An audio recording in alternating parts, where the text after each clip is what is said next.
The RAD podcast is intended for a mature audience. Listener discretion is advised.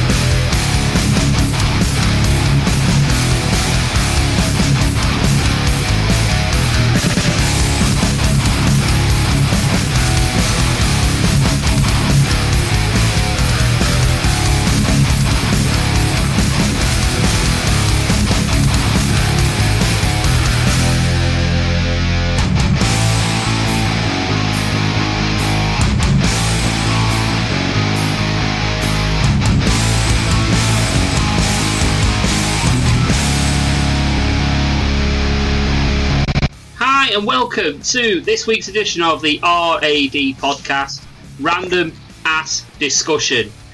This week we have somebody who's got a fucking noisy mic called Darren. Say hello, Darren. Hello. We have Xander. And he's so lost he seems to be stuck to the podcast. It's Adam Cox. I'm Al Morrison. Oh yes, yeah, the man that's down, the man that's working. I'm the fill-in for the week. You're the fill-in. You've been the fill-in since October. You've become the super sub that's become super permanent. Yeah. I'm the lost adopted son. Yes. Wow, the lost. He's a lost boy. He's found a lost home. What the fuck? Anyway, how's your week's been? We'll start with Xander. How's your weekend been? Yeah, fine. I thought that's not going to be your gimmick. Darren's got yes, you've got yeah, fine. Yeah, fine. He's got that split moment of dead air first of all to process what you've said. Yeah, I had to leave fine. that. We had to have a bit of dead air. Yeah, you know, it's all about the timing. You know, you got to have a bit of suspense. You know, all the best horror films have it. Horror films are something going on rather than just that. True. How's your weekend been then, Adam? Weekend, I worked Saturday. Friday night I recorded the Lost Art of Wrestling. Mm-hmm. Saturday night I edited it and was incredibly pissed off with myself for managing to fuck up the editing. Well, the recording process, should I say. Was there a reason behind that? Do you know, or was it just the way it came out? Well, for some reason, I was actually going to cover it as a topic later on, since you had problems yourself last week. Yeah, we'll save that discussion for later then. We'll come back to it. Other than that, by the way, just for the record, it was a very listenable episode despite that. So, yeah. But anyway, I worked with magic as best I could on it, but it was about as good as I could do with what I had. Yeah, all I'm going to say is if anyone's going to go and listen to it after listening to us, just bear with it because there is some good topics covered in it and some good conversation had. You just got to bear with it. It does get it is quite jarring to begin with, but you do get used to it. It was worse originally, and I managed to sort of tone it down and increase the vocals, so it was just but there's nothing. It's not like I can just remove the actual us talking, because it was the actual way it was been recorded was through the mic that it shouldn't have been recording through. Mm. And that's partially software error, partially human error, but mainly software error. Yeah, so it's something you're gonna have to look at and have a bit of a fiddle with. Yeah, well, it's not even that. It's just a case of me checking next time before I hit record again. Mm. But there we go. Yeah. Other than that, I just had a lazy day on Sunday. Got some Poundland fines, which I'll discuss later. Nice. Yeah, nothing else happened really. You, Darren? Yeah, it's been quite eventful. Quite well, actually. Yeah, so it's been quite a lot. Yeah. So you managed to score yourself some tickets for the UK Championship, haven't you? I did, yes. I'm legally obliged to say that Phil is the man. and to bask in his glory because he is limitless. Whereas I'll be having to watch it at home on the network with beer, so I can't really complain too much. On the subject. Only this Saturday night, though. Yeah, it's still better than now. You got some cracking matches on that first night because the bracket's been announced. I'm not going to go through the bracket, but there has been some decent matches. Like, for example, T-Bone versus Wolfgang. That's going to be a belter. So, just for example. So, but yeah, talking about the UK Championship, what's your thoughts on the ticket touting websites such as StubHub and Ticketmaster? Great. Anyone. Great. I think it's great. How come? I ended up getting a ticket when I couldn't get one, so that's all I'm going to say. No, that's fair enough. I have an offence. I take offence to some of the prices that some go for. I mean, yeah. In a way, it's like, yes, they are. You sort of genuinely getting a ticket. Rather than getting ripped off on like StubHub or something, not StubHub, but eBay or something like that, as I know people have done before. Like I always remember there was a guy who bought like Madonna tickets. He was doing like a show at the O2, like a one night only thing, and he must have paid like £300 for these tickets. And eventually they turned up like the couple of days before. It was like a piece of paper with Madonna written on it. No, how stupid can you get, really? Seriously. To be fair though, it's eBay, isn't it? You don't have the ability to look up your goods before you buy them. The only chance you get to actually... Well, that's the thing. Someone could have gone on eBay and ripped a picture off of someone else's tickets or whatever, and then stuck them up. That's it. I had actual tickets and posted them up. You can never tell, really. That's the problem with buying online, isn't it? You can't actually physically see the product that you're buying. Yeah. But at least with what do we call it? With StubHub or whatever, you're guaranteed to get the item sort of thing. Yeah, it's all e-tickets, isn't it? Or they actually get sent out to you? It got sent out to you. Yeah, they get sent out, but you can sort of do the option of. Well, yeah, I think they are. Yeah, I think they're sent out to you. Yeah, yeah. But it's like I had some tickets I was trying to get rid of on for Impractical Jokers on Thursday, and I just stuck it up on Facebook, and 10 minutes later they were sold. So. So I've done that before when I was I bought 60 quid for one of the first PCW ROH show. Because they announced an extra show on the Sunday. I only had the first 3 shows, so I bought the 60 quid and then sold the others. Yeah. So that's what I did, because it worked out cheaper to actually buy the £60 one and then sell the other ones for face value, which is what I don't get. Well, people are obviously bought the tickets, like say if we're going on StubHub, to buy them and sell them on as a profit. But I don't mind, say, if you go and make a bit of profit and maybe pay, twice the price, maybe, of face value. It's when you get arseholes who bought a ticket for 25 quid and they're trying to flog them for 120. Yeah. That's what I take issue with. I don't mind, like I say, people making a little bit of money on it, but don't rip people off. Just because we were, for example, in my case, it was just a case of bad timing. I got paid the week after. I got paid the day later, and then they were sold out, and then I was like, oh, okay. It's just bad timing on our parts that we couldn't actually get a ticket there and then. Yeah. Because they sold out in 8 hours, didn't they? Something daft. So we had no chance. I couldn't get tickets for love nor money, which is where people, like I say, I call them legalised ticket touters. Well, that's where they can, they rub their hands together and go, right, I've got myself 6 tickets here. Right, I'm going to keep 2 for myself and sell the other 4, and basically, make profit and get to go to the show for free. Yeah, but I'm sure though that there's a limit on how many tickets you can buy. But there's no limit on how many accounts you can have. Ah, right. So that's how they get right. Yeah, exactly. You could buy 2 tickets on one account, and then just log out, log in with another account. buy them. Well, the easier way would be to have like 3 or 4 different browsers, and have different accounts set up in each browser. You literally jump from one to the other. Well, that's it. You could just do that. You just log in on different accounts, So it is bad how it's done. I don't agree with it. If they're obviously they're blatantly taking the piss and trying to rip people off, because obviously there would be a huge demand for it. But as people like to say, instead of just buying the tickets at what they want to go to the show, they're buying it and and ripping off other people.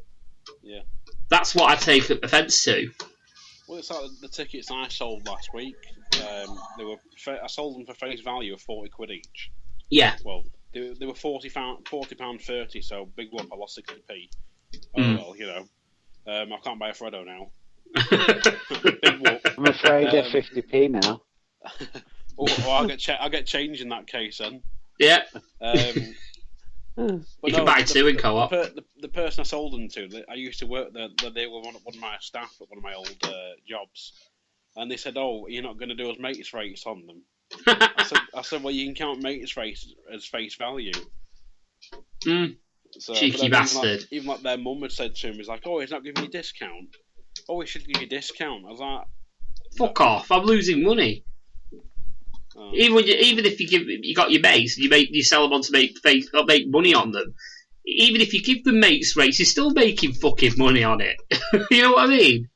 But I said to them, I was like, well, if I was desperate to get rid of them like the day before, I'd probably like knock a tenner each off them. But the fact it's you basically snapped them up out the hand before anyone else. It's like they're going for face value.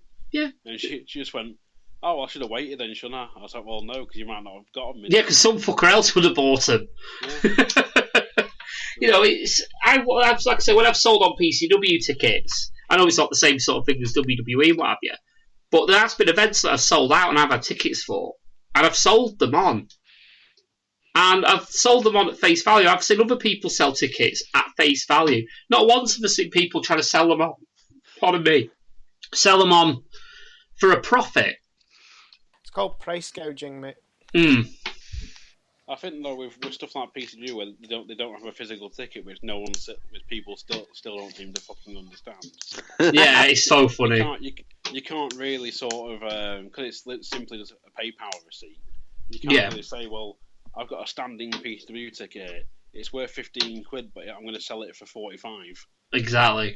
Because you might be able to stand in a corner where you can have a quite clear view of the ring. Or whatever. Well, this is it. Like that. But this is it. You can pay general admission, is what we tend to do, which is £15 per show, and you can stand where we stand, which is pretty much basically a front row view, or you can end up. They can't stand there because we're standing there. So anyone listening right now, don't get that idea. It's our corner. Yeah, we've got our corner. Everyone seems to let us in it now, which is nice. But yeah, that's what we do. We do stand in a corner where we've basically got a front row view of the action. Whereas you could pay the same rates and you could be stood by the fucking merch stand and not see a thing. So it all, like I say, it all depends. Obviously, play for the show like the UK Championship. That's got stadium seating, a lot of it, and floor seats which are closer to the ring. That's another thought. Why would you pay for floor seating any more rows than that, 3 rows back? Because all you can see is someone's fucking head. Do you know what I mean? True. Yeah. That's why when I went to the NXT show in Blackpool, I went for a balcony. A, it was cheaper, and B, I got an unrestricted view. You know what I mean? So clever. But yeah, I just don't agree with the legalised tickets out. And like I say, I don't mind the small profit being made, but don't rip genuine fans off that want to go and wouldn't have the opportunity to go, basically. Maybe it's just me being pissy because I couldn't get a ticket. I don't know. It happens at all events, so mate. It can happen. It probably no doubt happens at like you're at F1 events and stuff. They never fucking sell out. They never sell out. Well, no, but I mean, you'll probably get people who like sort of they'll be touting tickets for twice what they're worth. Well, I've got a story sort of related to that because I remember years and years and years ago. Xander will remember this. I went to the not the World Endurance Championship. I went to the Formula Renault, if you remember. The Renault 3.5. Now, the first year that I went, I didn't realise there were free tickets. Now, all you had to do to get a ticket for the Renault 3.5 series was to pretend that you had a Renault car. And I said I think I had a Renault Twingo or something stupid. And I got 4 tickets sent for free. But before that, I went on eBay looking just random shit, and the guy selling these Formula Renault 3.5 tickets from Silverstone for £5 a pop. I thought, yeah, motor racing, that cheap, yes please. But it was just pure profit, and I bidded on it, and it was like all of a sudden it disappeared. It was like, oh, okay. So I think obviously eBay must have took it down, because it's obviously a blatant fucking rip-off. Yeah. So I had a look round, and I did some research and realised the tickets were free, and not only that, I could get 4 of the bastards. So, go on, Darren. So you could have made 20 quid for yourself. But no, I ended up getting 4 tickets, and we ended up going. It was fucking amazing, because I had a full English breakfast sat next to Danny Ricciardo. So, and I got ran into on a push bike by Roman Grosjean. So it sounds like David from WrestleManiacs. Like the amount of times he's texted me or messaged me, or he's been at Travel Lodge on like the Friday. He's got up on the Saturday at like 9 o'clock or whatever, and he's like getting a message on Facebook like just sat down and like sat opposite Bobby Fish and Lionheart. Yeah, I think the difference. Such really likes his cereal. Well, funny enough, it was hilarious. Last PCW event, I actually saw Lionheart and Sarah Samuels, and I was at the bar, and I was on my own because there was no one else. So Phil couldn't get into the toilet, so he decided to go upstairs. It was like 3-4 in the morning, and so he pissed in a glass and drank it with some Robinsons. And looked at Lionheart, and he's like, "You're right," and I was like, "Yeah," and just carried on playing on my phone. And it wasn't until about 10 minutes later, I was shit. That was Lionheart of Charles Samuels. I was that drunk. I was like, oh, damn it, awesome. But yeah, you do see him quite a bit in the Travel Lodge. It was awesome, though. Yeah, like I say, when I got bumped into Roman Grosjean, talking about you being drunk, I don't know how drunk he must have been to, an actual F1 driver who's in F1 currently, managed to could drive an F1 car at 200 miles an hour, but can't miss a fat person on a push bike. It's... To be fair, he just got out the F1 car doing a demonstration, and I was walking down the pit lane at Silverstone. On the pit lane, it's your own bloody fault. Oh, it was a pit. It was the pit walk. There was thousands of people walking down the pit lane. I think it was the second biggest motorsport gathering in the UK that year. Obviously, because it was all fucking free. But like I said, that's my claim to fame that I got crashed into by Roman Grosjean. I had a full English breakfast next door to Danny Ricciardo in the same day. So that's my 2 of my claims to fame. So we'll move on anyway. Now, we'll get the F1 talk out of the way, shall we, Zand? Just get it out of the way, because we're in the middle. We're talking about motorsport. Manor F1 apparently are going into administration now. What's your thoughts on that? Not fucking surprised, but it shows the shambles that F1 is in at the moment. This is it. I mean, obviously they missed out on £40 million worth of prize money just by coming last. Essentially they missed out by 1 point, championship point. They came last. And it's 40 million quid. Yeah, just so in terms of let these two know, basically, if you come last, you get absolutely shit all, don't you? You get zip. Pretty much. And the difference between coming 11th in the table and 10th is £40 million for your budget. You can run an F1 team on £40 million. What is worse than that, though? Ferrari get paid for being in the sport because they've been in it so long. I think they get like 60 million every year. Just for turning up. Just for turning up. Yeah, where they finish. Yeah, regardless of where they finish, they could literally go around, poot around, do one lap, pull the cars in the garage, do that for 20 races, and still get £60 million a year. Whereas Manor, obviously, they're pushing the car as hard as they can. This year they've come last, and they've gone out of business because of it, because they can't afford to run anymore. Yep. So new teams cannot jump into a sport. No, it's a manufacturer's sport now, or you've got to be a privateer backed by a manufacturer now. Pretty much. McLaren are effectively a privateer team. Effectively, with Honda backing. Fact of the matter is, if they were still a customer team, I'd be worrying for them, if I'm brutally honest. Financially. There's a lot of teams that I think are going to go shortly anyway. Yeah. I don't think Renault's going to stick around again.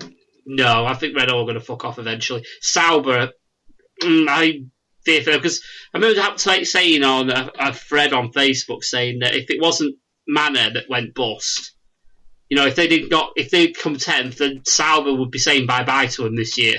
And someone said to me, well, no, because they've got financial backing. I thought, you what? Every year we talk about Sauber going bust. How the fuck can you say they've got financial backing? The fact of the matter is, if they didn't get that 40 million for coming 10th, they would have gone bust. Or gone backwards. At least gone backwards. That's it. That's my opinion of it, anyway. But yeah, it'd be a shame to lose Manor because it's another team on the grid. It's another. Manor is like Minardi. Yeah, they're the lovable backmarkers, aren't they? Yeah, and the thing is, they punch well above their weight. As did Minardi at times.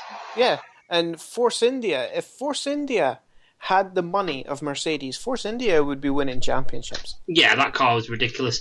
The equivalent for these guys, who are the guys that don't know motor rate, Formula One. Force India would have been the Leicester City sort of thing of motorsport. The team that shouldn't be up there, but they are up there. The little team that could sort of thing. But yeah, the teams like that, I mean, if it was, I'm not being funny, but if they didn't have the season that they did, I think they would be going backwards as well. But the fact that they came fourth means they get a huge amount of wedge. Yeah. Which and means they can keep pushing the car forward and keep playing their employees, essentially. Well, it's not only that. The Mercedes engine costs a small fortune. Yeah. All these new hybrid engines, for you guys who don't know, the hybrid engines, for the smaller teams, they have to buy them from the manufacturers. And I think the engines, they're like 40 million a year just for the engines. Yeah, so you can imagine what the running costs are for running a Formula One team. Now, these manufacturers, obviously, they're manufacturers are going to have vast amounts of money. So the fact that they've got to pay £40 million a year to run these engines, in fact, it won't cost them £40 million a year to make these engines. It'll cost them significantly less to develop them. Well, Mercedes, to develop their car this year past, was $590 million they put into the car. Yeah, that's just to go racing. So that shows you how big a firm Mercedes are.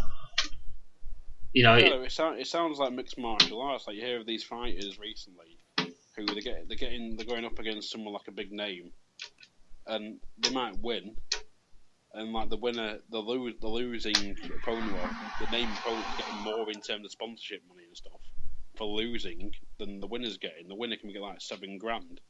Yeah, and maybe that's another pretty much $7,000. Maybe another $7,000 in like a Reebok sponsorship or something, and that sort of barely covers the travel, the coaching team, all the other expenses, the training, diet plan, all that sort of thing. So at the end of the day, they make about probably $1,000. But then, sorry, go on, mate. I was going to say they might get the odd bit of bonus or whatever for actually winning. That's not disclosed by the UFC, but in terms of actually being a fighter and stuff, you're getting not much. But yeah, they're sponsoring the top end fighters, aren't they? The ones that get a lot of exposure. Yeah. But it's the same in Formula One. Though the problem is, it's confounded by the fact that all the big sponsors want to sponsor the top teams. And that means that all the money is it's top heavy. The money it's like football. The top few teams get all the money. Yeah, whereas the rest get basically peanuts to survive on, and that's why there's no. When you see about what teams are going to win the Formula One World Championship, it's like you don't tend to be any further than the top 3 teams. This new management though, I hope they shake it up. I really hope they turn around and say, well, there's going to be no more bonuses for Ferrari. You know, the money's going to have to be evened out. You know, stuff like what they do in American football. Yeah, the franchise. Yeah, maybe like a spending cap. Apparently, they want to put in a spending cap to make it a bit fairer. But at the end of the day, it's still going to be high enough for the top teams to afford dead easy. It's still going to be so astronomically high that the minnow teams are going to struggle still. Well, that's it. But if they take away some of these bonuses and that, Ferrari can turn around and say, "Oh, we'll walk. You fucking go for it." Nobody gives a shit about that threat anymore. Well, this is it. How many times have they done that? You hear that Alfa Romeo's wanting to come back as well. Yeah. Well, I remember a friend of mine on Facebook did say, come on Ferrari, you wanted to bring, Alfa Romeo back. So why don't you just buy the Manor team? That's it. Buy the Manor team. Back in Manor's guys. Yeah. Have a Ferrari engine in it, but rebadge it as an Alfa Romeo. Simple as that. That's what I would hopefully would happen to Manor, but I can't see it happening. So F1 it's stupid when you start thinking about the money side and the business side and that. I've always hated that side of it. Mm-hmm. This is why I'm slowly migrating myself to sports cars. Sports cars have always been more entertaining, though. This is true. The problem with F1 as well, it's been like a multi-billion pound industry. It's going to be Palm's getting greased somewhere down the line, isn't there? So. Oh yeah, Bernie's. It's Bernie Eccleston that's getting all. He's got into business for himself, hasn't he? Basically, because the Concord Agreement basically turned him from a millionaire into a billionaire. Basically, because what basically made him, because what originally happened in the Concord Agreement was that all the TV money and all the sponsorship money, all that was all pooled into a pot and given to the Formula One teams. Now, what happened in the Concord Agreement was like, hang on a minute. Bernie said, hang on a minute. Give all the money to me and I'll distribute it. But he takes a massive cut out of that, and he takes control of where the money goes. And the thing is, it hasn't really gone down to the lower teams anyway. No, it's not really changed the. In fact, if anything, it's made the poorer teams poorer, and the richer teams richer. Yeah, basically, it's revitalised Williams a bit, a little bit, and it's given Force India more of a punch. But other than that, it's done fuck all. Yeah, well, if you get the gap at the midfield, it's getting. But the thing is, you ask yourself: has Force India got that punch because they got 2 great drivers, or Force India got that punch for the money? We'll find out next year because they haven't got Hulkenberg, have they? Exactly. So we'll find out. So yeah, we'll move on anyway because I think we've talked quite a bit about motorsport. We'll move on to something completely random: bath or shower. I'll go. Depends how I'm feeling, but 90% of the time I have a bath because it's already been run for the kids. See, that's economic and reasons. I'm too lazy to do anything else. Oh, lazy and effort as well. I'll tell you what, I'll go. I've got to have a shower every single time. I can't have a bath. A bath makes me sweat. It gets to the point where if I have a bath, I've got to have a shower afterwards. So I don't even bother. I mean, the last time I had a bath was 4 years ago. Oh my God, you must stink. So yeah, it's shower every time now. I mean, it's easy to control the temperature as well. You think, I'm a little bit too hot, I'll just turn the dial. And you can just turn it a little bit cooler. If I'm too cold, I can just turn the dial up again. It's warm. You can just get that balance. Where it's just, it's a certain, there's that old meme, isn't there, on knocking about. With a shower where it's got there should be 3 settings on it, and that's fire, ice, and just right, which is basically what it is. So that's what I think. What about you, Darren? What do you think? Shower, or a good stand up washing the sink.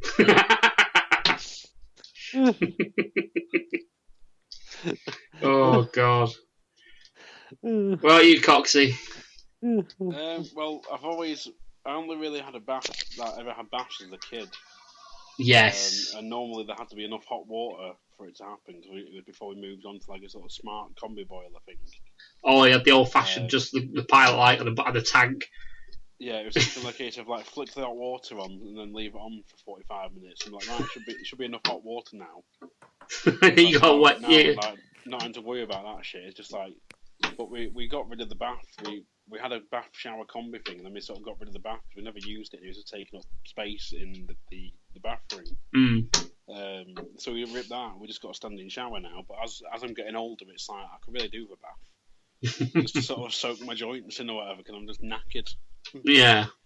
I can understand that though for therapeutic reasons, just to relax at the end of the day. But like I say, I can't. It just fucks me up because I end up way too hot, just way too hot, and way too fat then, mate.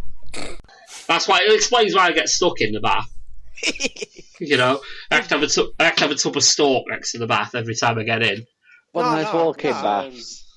The walking baths. The good thing though is at least if it's making you sweat, at least if you got a cold or flu or whatever, like I'm just gonna jump in the bath and sweat it out.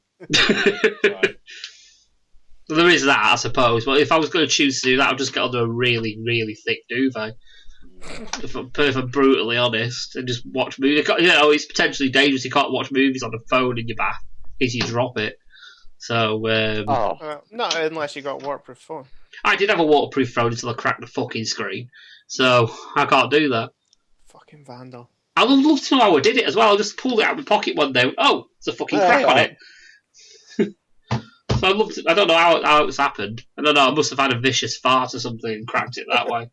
I don't know. Is that a sledgehammer in your pocket, or are you just pleased to see me? Yes, my penis broke my phone. Your penis looks like a sledgehammer. That's just wrong. How would you know, Darren? Well, I said, does your penis look like a sledgehammer? Does. And I say yours doesn't. People listening back will be like, he didn't say that at all. No, that's just what I call it, the sledgehammer. Are you trying to say yours isn't 4 foot long with a great big heavy end on it? No. Well, it's currently tucked in my sock, so yeah. Well, this is it. 2.5 U-turns. It goes down one leg, comes up the other. On extreme occasions when I don't want to show off, I just kind of tie it around my waist. Mine's a perfectly acceptable 15-foot long penis. It's 6 foot. That's small. Which is it? 6 foot? 15 foot? Sounds like lies. That's another reason. I can't measure and talk at the same time. Why, you're a woman? I can't. Yeah. What's that old joke? Is like I rubbed a lamp and a genie popped out. He asked me if I want a great memory or a big penis. I forget my response. Well, it's another reason why I can't get in the bath. Have a walking bath. You've got a great memory.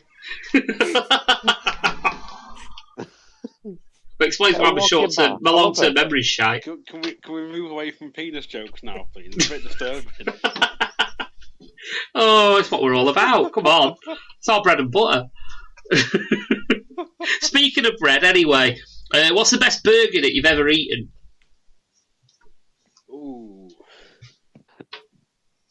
Start pretending. That was a good fucking segue, that, wasn't it? Well, no, because it's like, right, we're talking about penis. It's a penis. Favourite burger? Well, I said it was our favourite. That was our bread and butter. We've got an Australian restaurant up here called Ruse Leap, and they do great burgers. You know what? We have an Australian restaurant up here as well, but with that common, it's called Walkabout.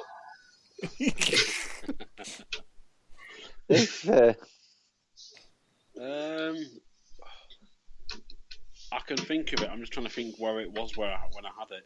Crocodile Dundee's. No, is that what yours is called? No. I would imagine it's somewhere in Manchester. Manchester has some good fucking burger bars. They do.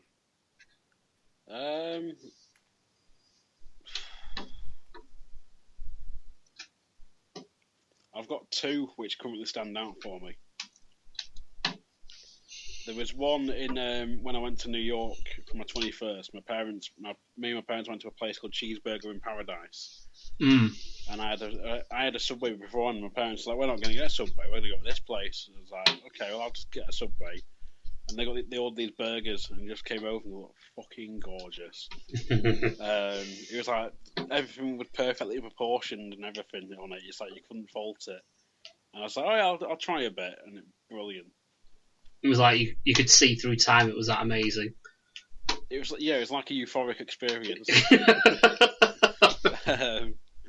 The other one that sort of sticks out is Red's True Barbecue in Manchester. I had the Juicy Lucifer burger, which was beautiful, especially if you like your heat as well, because it has jalapenos in it. Well, you know me, I like my heat. So. I'll go next. The one I enjoyed the most, I can't fucking remember the name of it though, but it was in Frankie and Benny's, of all places. Yeah, Frankie Benny's is awesome. Yeah, Frankie and Benny's is awesome. It's the least last place you'd expect to be having a fucking amazing burger. But it was like, it had black pepper in it, mayo, and I think it must have had barbecue sauce or something in it. It was like a blue summit burger. I can't remember. It had no cheese on it. I know that. Boo. Because I don't like cheese.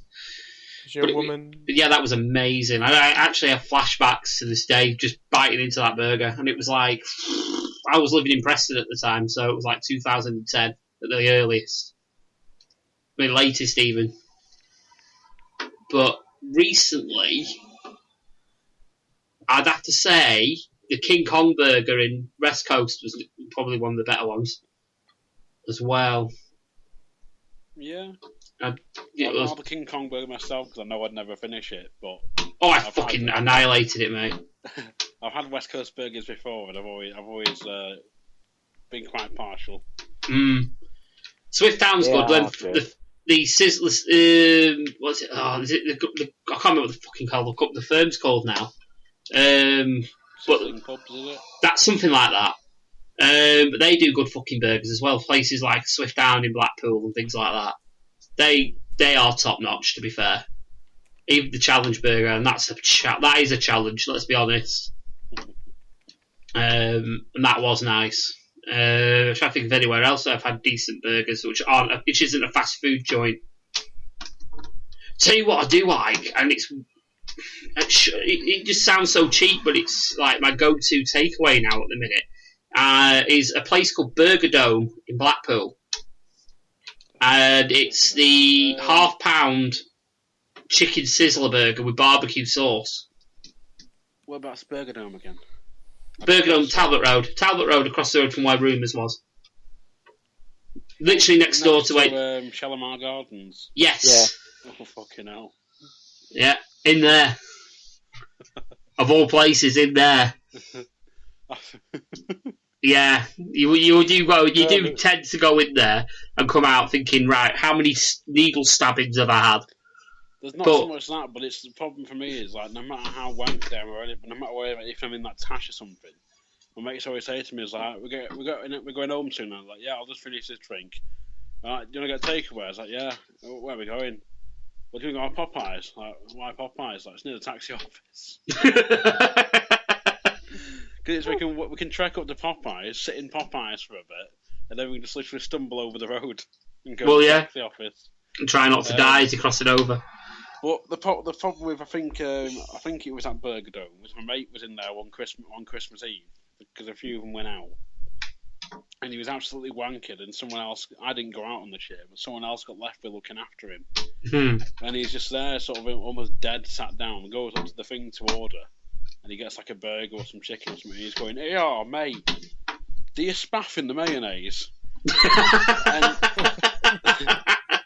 the person looking after him is going, "You can't ask that." And the guy's like, "What do you mean spaff? Is that, do you spaff in it? Is that like your secret sauce?" It's like, oh, excuse me, this is Burger Dome, not Burger King. Yeah. Fucking hell. Xando, did you answer what your favourite burger was? I would say it was probably our restaurant Rose Leap, which is an Australian bar and grill, essentially. Yeah. They've got some great burgers, but the best one's a Monster Bob. What does that consist of? No, Monster Bob's just a giant burger. I think it's like 16 ounces or something. Nice. That sounds like my kind of burger. I mean, I used to go to a fair and square in Preston. I can't remember the fucking life of it, what it was called. And I used to cut up at the bin lid, and it would literally, a burger is about the size of a dinner plate. And it was fucking amazing. It's the only burger that apart from the challenge burger at the sizzling pub thing, that I would allow people to eat a burger with a knife and fork. I mean, what is it with people eating burgers with knives and forks? I do it, mate. A burger is designed to be picked up. I like a sandwich. No, but burgers up here aren't designed to be picked up. To be fair, mate, it's like if you go to like Reds in Manchester or Most Famous, which is like another good burger place, sometimes the sheer size and like the stuff that they're built with, if you tried picking up and literally eating it, you'd get like a tiny bit in your mouth, and the rest of it would just fall out the other side. Yeah. Or just come out, just cover your face. Yeah. See, well, I accept that. When a burger becomes such a size it becomes impossible to pick it up to eat, then I can allow it. But if it's just a regular burger, which I've seen people, like my girlfriend does, she uses a knife and fork to eat a burger. I was like, fuck off, pick it up and bite the bastard. Oh no, there's no point in that. But again, why would you be buying a burger that small? This is it. The thing I normally do is I'll sort of cut it in half and have it in halves, if I learn from Man vs Food. Yes. Sort of, especially if it's quite a big thing to bite into. Yes. I'll cut it in half and then just sort of chow down on it. I might cut it into quarters and afterwards. Do you know what? I miss that programme. Man vs Food. Yeah, because it's not on. It used to be shown on repeat on Dave, didn't it? But it's not anymore. It's on the Travel Channel. Is it on the Travel Channel? It gets shown on Travel Channel and sometimes on Food Network as well. Yeah. Oh, right, that's me looking up that up. Man vs Food Marathon. But when I was going through a bad breakup a few years ago, and I decided one day, I came downstairs in my PJs, I was like, right, I'm not leaving the house, I'm just going to sit and watch Man vs Food all day. And for 12 hours, I just found like a watch link for Man vs Food. So I was just going through this YouTube playlist and watching bloody Man vs Food all day. It's brilliant. I was bloody hungry afterwards, but this is it. Proper makes you hungry. You think, shit, I'll fucking have a heart attack if I eat that, but I want it so badly.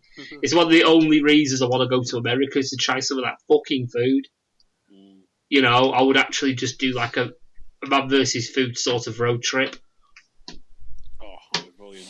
That'd be fucking amazing. That would be awesome, yeah. Yeah, it would. Yeah, of course it would. Of course it would. If we could squeeze in the Sebring 24 hours, that'd be me and Xander in heaven. Ooh, yeah. So we'll move on anyway before we have a break. This is more probably a question for Adam and Darren, but you might be able to chip in, Xander.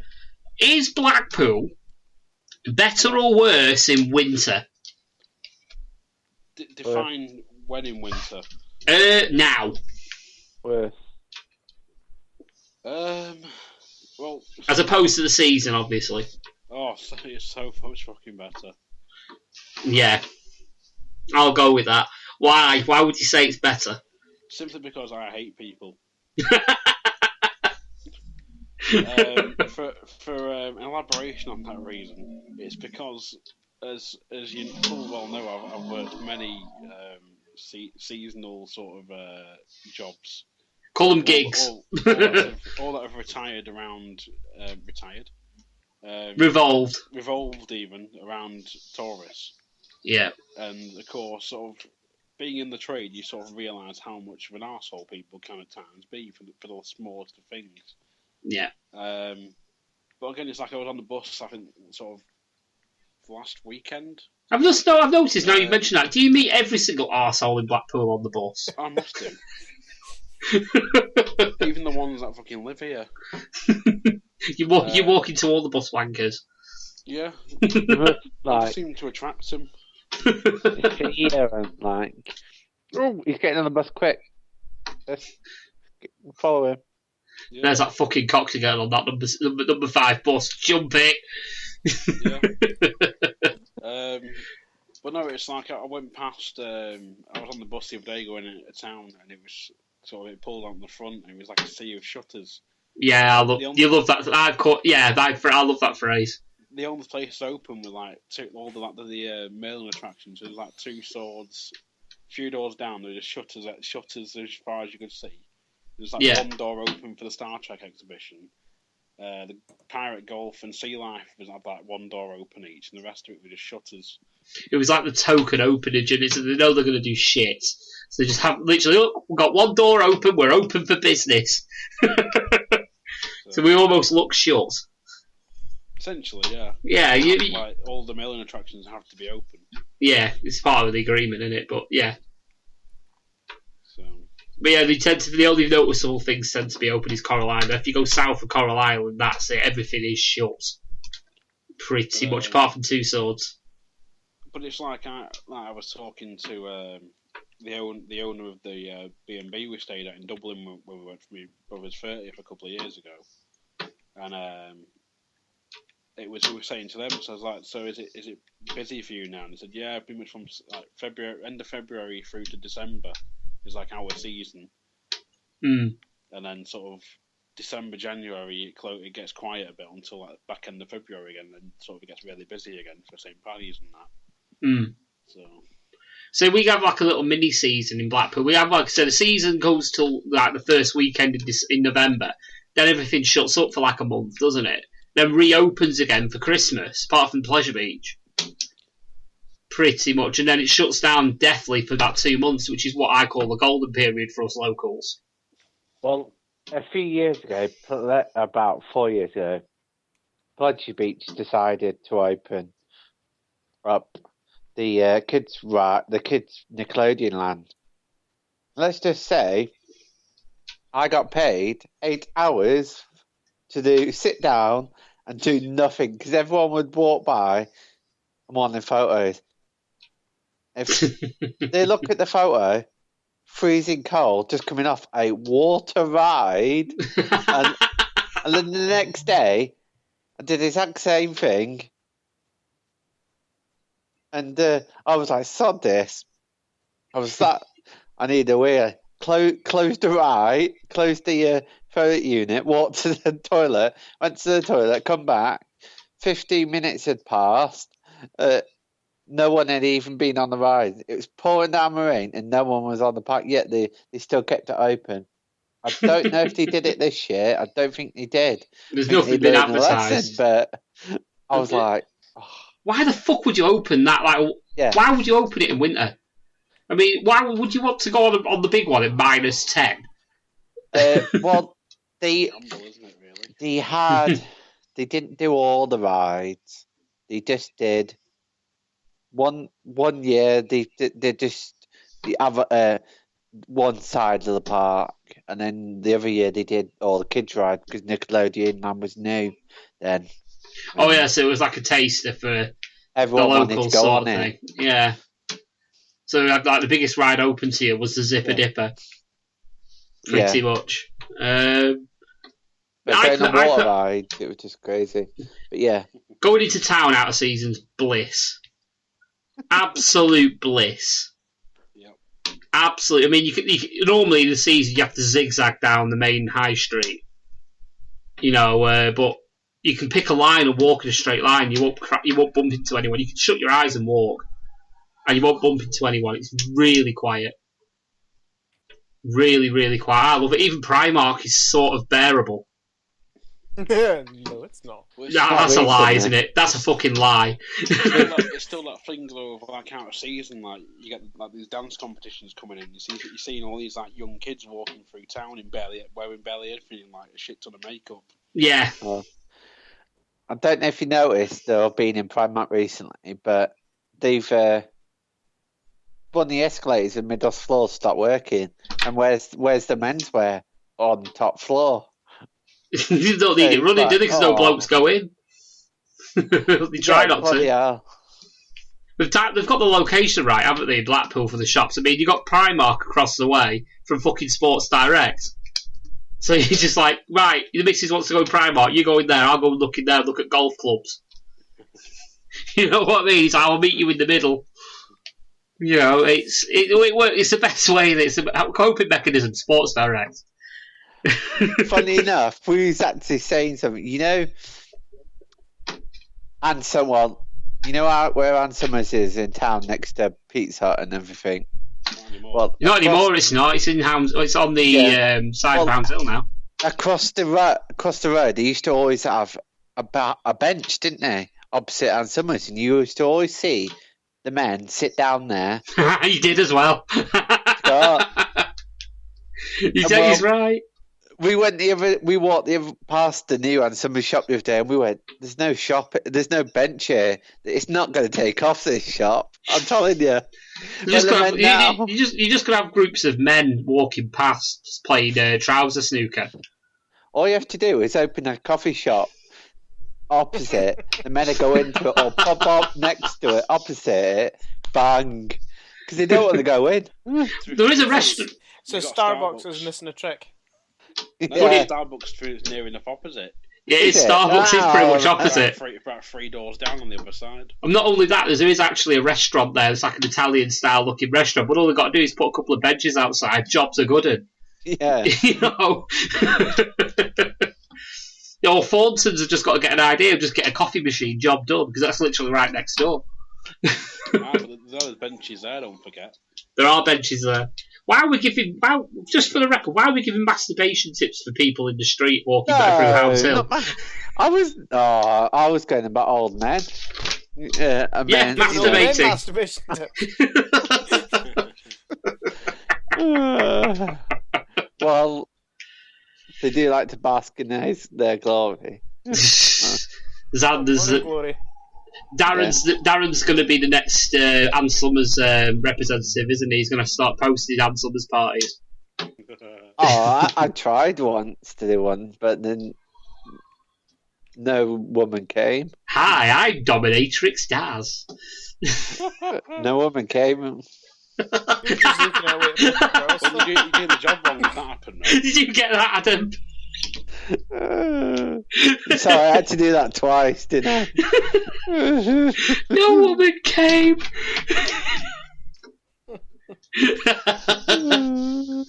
Oh God, that's my problem as well. Oh God, on that bombshell, we're going to have a quick break. We'll be right back after these short messages. Hi, I'm Coxie, better known as the host of the Lost Art of Podcasting. We cover reviews, opinions, listener-submitted topics, even interview special guests with our own odd sense of humour thrown in. You can listen to us on Spreaker, Stitcher, iTunes, YouTube, even Castbox, whatever that is. For more information, find us on Facebook by searching Lost Art of Podcasting. Follow us on Twitter at Lost Art Podcast. So join us, shall you? And now it's back to Paul and the guys for some random ass discussion. Don't forget to support us on Facebook by going to www.facebook.com/UKRAD podcast.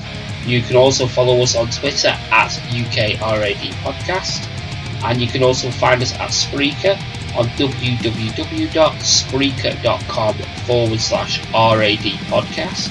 And now we are on iTunes. So just search for us on iTunes and we'll appear. You can find the Lost Art of Podcasting also on iTunes, but you can also support them by going to www.facebook.com/Lost Art of Podcasting, and you can also follow them on Twitter at Lost Art Podcast. They also have a spin-off show called The Lost Art of Wrestling, and you can support them at www.facebook.com/Lost Art of Wrestling.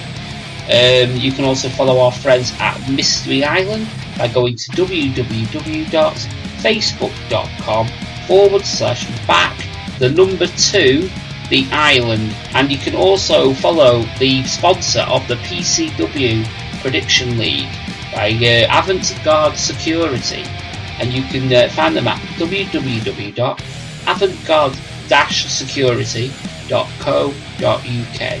They specialise in static security, shop security, and home and business CCTV. So if your business needs a little bit of beefing up in the security, or you just want to make your home a little bit safer, please go over to www.avantgarde-security.co.uk. Now it's back to the RAD podcast. Hi, and welcome back to the RAD podcast. You done fucked up now! But yeah, I'm gonna have to put I done fucked up there because I accidentally stopped the recording. Let's talk about dogs. On that though, because let's talk about dog. Daz the Dominatrix is seeing as I clearly can't handle controlling the show any longer because I can't keep the show recording, I'm going to hand over the helm to Coxie for a little while. So you've got a few things we can talk about, so go ahead. Got a few topics. There's one that's sort of, I don't know if any of you guys have watched it yet. It's the we're probably like a week or so too late to the party, but Omega versus Okada from Wrestle Kingdom 11. You see, I'm trying to get a chance to watch it. I haven't seen Wrestle Kingdom yet, and I really, really want to. I've heard reviews about it. I think Meltzer's given it 6 stars. You gave the match 6 stars, but essentially, after reading a thing regarding how much they've made in regards to how much they pirated the show, yeah, it's bad. I'd sort of say support New Japan and actually sort of invest your money, even if you just sort of subscribe, get the monthly content, and then cancel it over a month with the network, whatever. Yes, sort of I mean, for New Japan to watch it and help them get that investment. Fucking right, yeah, I completely agree with that. I mean, I'm thinking of signing up for the network anyway, but I'm going to try and do it with a new email. So I get the free month and then carry on from that, which means I can pay for the New Japan. Yeah. Which is what I'm going to do, and then cancel it after I've watched after I've watched Wrestle Kingdom. It should mean as well I get a month's access, don't I? Still. It does, yes. So you can watch Wrestle Kingdom and then you can go back and watch whatever. Yeah. Else you want. So you can watch the other Wrestle Kingdoms. I think there's Wrestle Kingdom 8 or 9, which had Fergal Devitt on it. Yes. And he's like zombie get up. Prince is dead, sort of thing. Yeah. So yeah, our advice on that is don't fucking pirate like a complete cunt.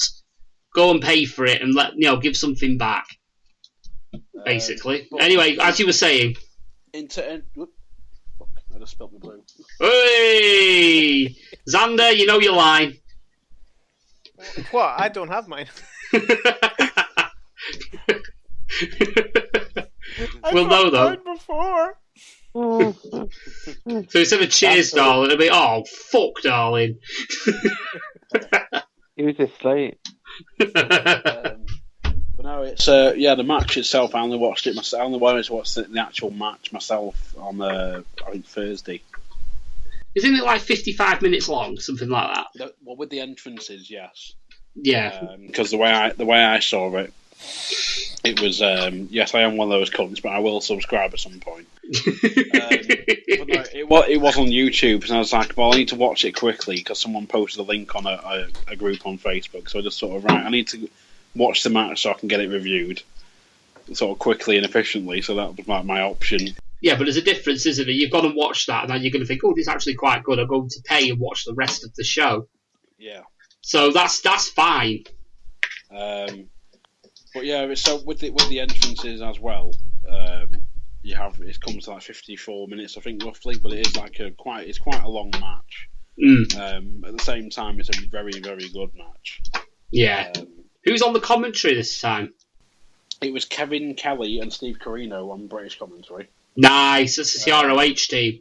But if you get the because they have that Adam Cole and Kyle O'Reilly, yeah, for the ROH title and things like that. But if you go to New Japan as well and you sign up with them, you have the choice of the Japanese commentary or the English commentary for Wrestle Kingdom 11. It'd be interesting just to listen to the Japanese commentary for a little while. It's more if anything to hear the Japanese commentators lose their shit when things go down.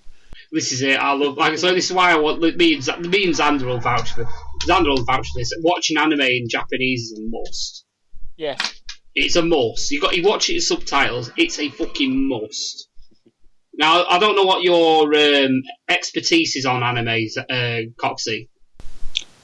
Very little. Yeah, but the anime, do you watch it in English or do you watch it with the Japanese dub English sub? Stuff I've watched, it's always been in English. Right. I've never had the sort of mindset to sort of listen and pay attention to the subtitles. Only very few times. Right. That was for things like the Raid and the Raid 2. Yeah. Right, well, little exercise, a little bit of homework for you, Coxie, before you come back for the next show. You know the Raid's Indian, not Japanese. Well, yeah, but in terms of subtitles and original language, you fucker. But yeah, little homework for you, Coxie. Go and watch the first episode of Naruto in English, Right. and then watch it in Japanese with English subs, and tell me which is better. Okay. If your answer's the English dub, you're wrong. This goes back to that whole steak debate we had. Yes. Episode 2 onwards of Lost Art. Yes, that's the well done steak. But yeah, just to clarify my opinion on the Japanese English thing, when it comes to anime, obviously it's made originally for the Japanese market, so the casting's going to be made for the right, character-wise. The voices are going to suit the character in Japanese. Now, when you dub it in English, the voices might not necessarily fit the character, if that makes sense. And you'll understand that when you listen to Naruto talk. Yeah. Now, Xander, would you agree with me? Awful. Yeah, the character's voice doesn't fit. It's so grating. It's properly great, and he completely changes his catchphrase and everything, doesn't he? Yeah. So it's very grating and jarring. In fact, actually, watch the Japanese one first, then go to the English one. I'll give you a link for it at some point. So, but I think on the website that I've got, you can hand watch the English and the Japanese version. But at the same time, it's not always the case that the Japanese one is better. Dragon Ball Z. Perfect example that the English dub is infinitely better than the Japanese one dub is Dragon Ball Z. So if you want to compare to where the Japanese dub's done wrong and the Japanese dub's done right, is Naruto and Dragon Ball Z. That's my opinion, though. Other people may think otherwise, but that's my opinion. Yeah. On it, basically. I don't know how we got onto that. Oh yeah, there was the New Japan. Yeah, New Japan, the commentary teams. Yeah. New Japan. But yeah, in terms of the actual match itself, as you heard on the Lost Art of Wrestling, yes, it was very well done. Psychology was great. The actual story of the match was told brilliantly, and Kenny Omega has proved sort of why he's one of the best in the world at the moment. Yeah. Do you think he's going to be WWE bound? Because there's a lot of rumour, isn't there, at the minute? Well, There's John Cena has posted a lot on Instagram about it. Mm. It's very vocal, and sort of WWE has taken notes of how sort of the draw rate and how the matches went and stuff. Yeah. And they did sort of specifically watch the Omega Okada match and sort of we have to sort of at least match or beat this, and doable, probably not. An attempt on it, maybe, but it depends on, again, WWE hasn't really been known well for their pacing of a WrestleMania, as evidenced by WrestleMania 18, and subsequent WrestleManias that have followed. But Omega in WWE, I think it could.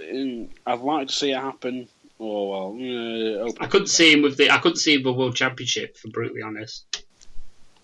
I think if he came in, he'd have to come in a role similar to AJ's. Yes, I think I completely agree with you on that one. But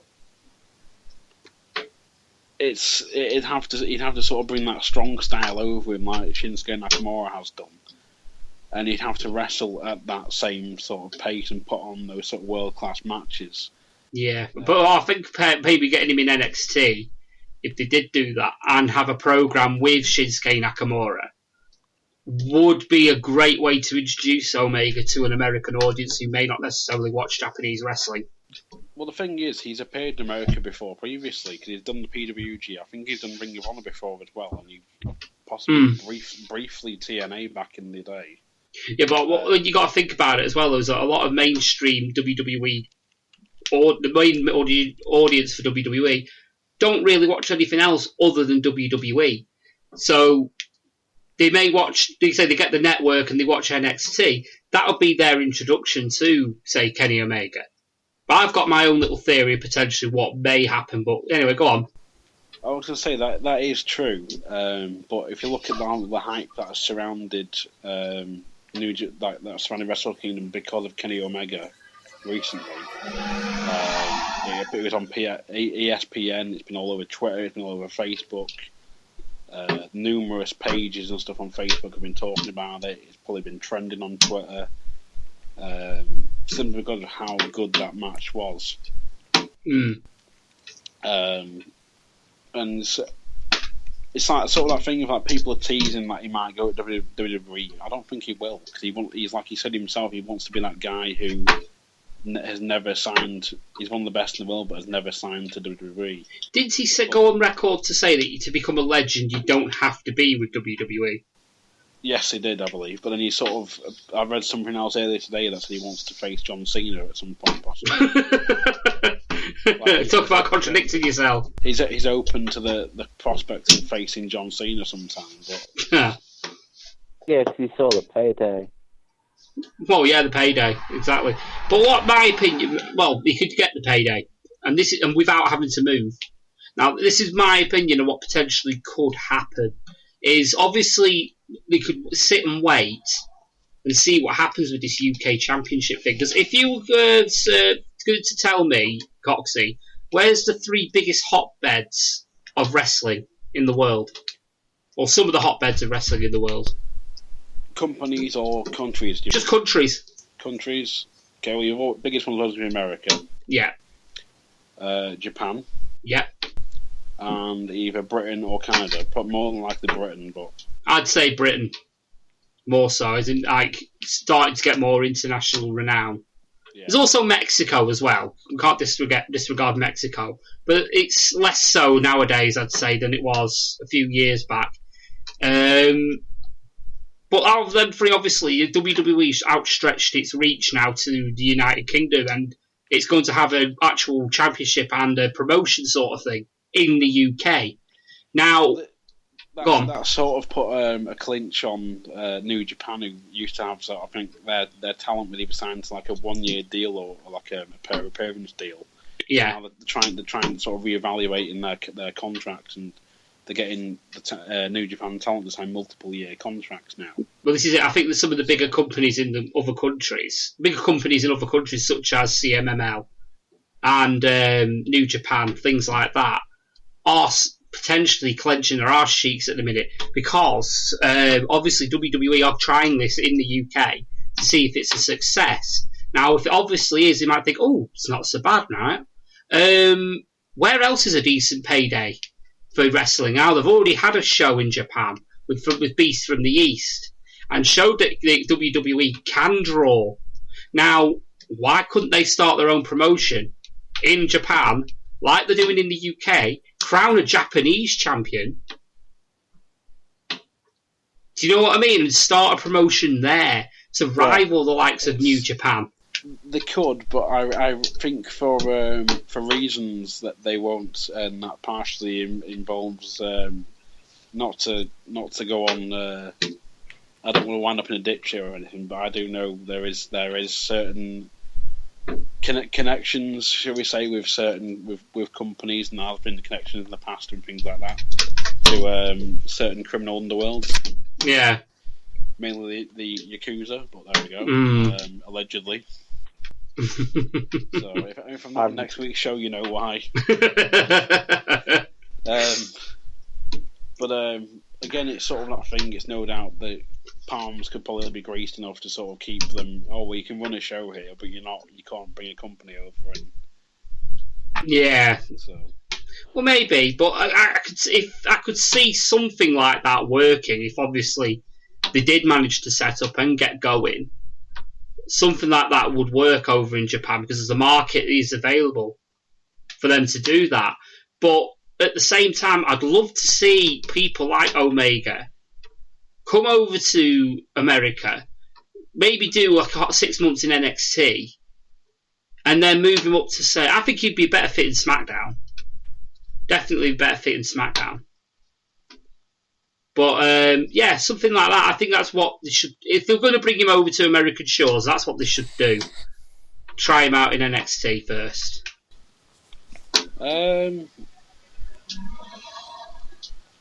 Possibly. I think it'd be one of them things that they sort of bring him in. He'd go straight into the main roster. Maybe. How old is he? He's only in his early 30s, isn't he? He's 32, I think. Yeah, seems like he's been around forever. So, I think he's been doing it for like 16 years, something like that, if not longer. Yeah. So it's like I was saying to James on the Lost Art. It's like he's gone through, and he's in the PWG. He's done Ring of Honor. He's done DDT, and he's faced the blow up doll, and he's faced the young kid. Yeah. I think I can't remember. Is it Yamashita or something? I can't remember her name. Something like that.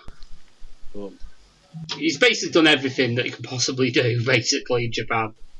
Yeah, that's part of the reason why he sort of took a step back from Japan afterward, because I think he had that partial hope of if he won at Wrestle Kingdom, he could partially help with the global expansion of New Japan. Because he can, like James said, he can speak Japanese and English. Yeah. So he's easily a cross-marketable character and things like that. But yeah, he can piss in two pools at the same time, can't he? So. Yeah, but if anything, he sounds a bit frustrated at the fact they turned down. He didn't get the belt, so he's taking his ball and going home. Not throwing his toys out of the pram, but he's sort of taking a step back because like he said something like, I don't want us to be in pointless matches.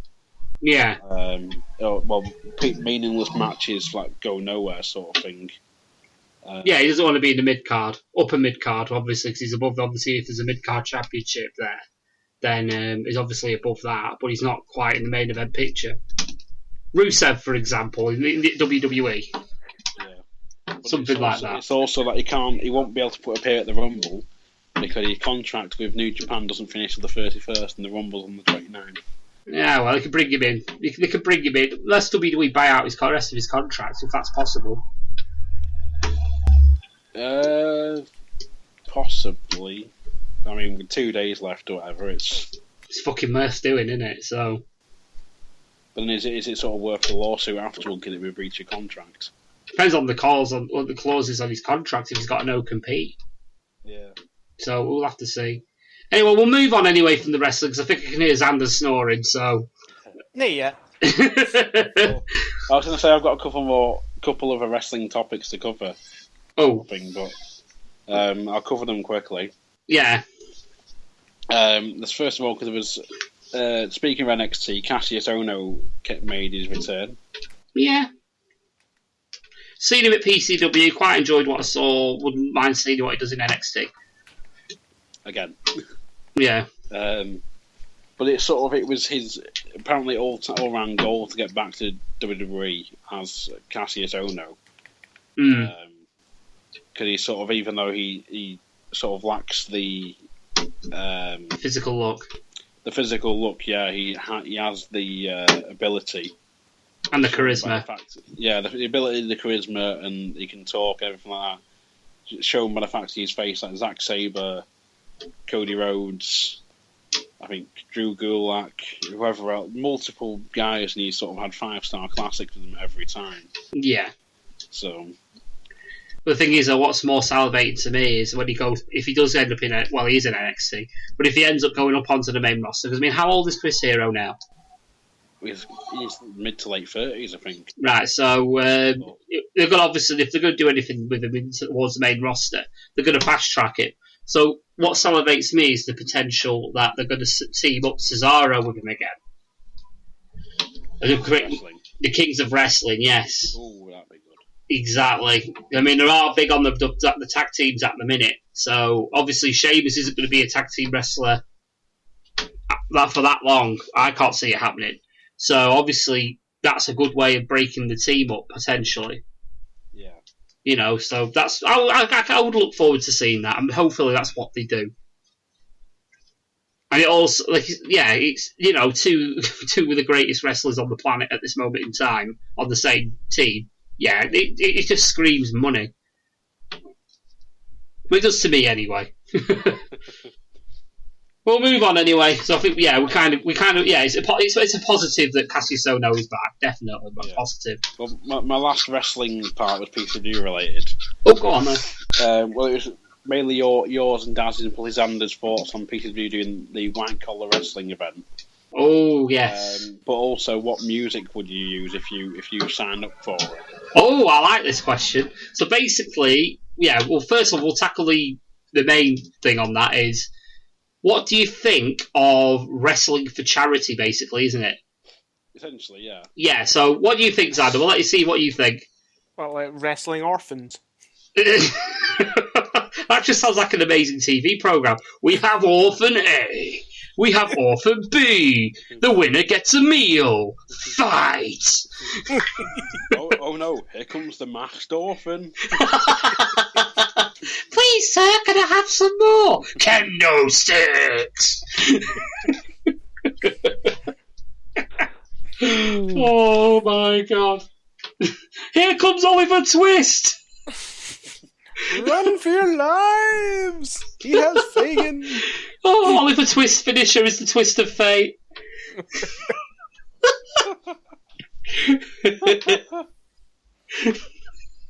Oh, fucking hell. We're going to a black place. We talk about wrestling for charity. We just talk about killing orphans. To ask me, was it?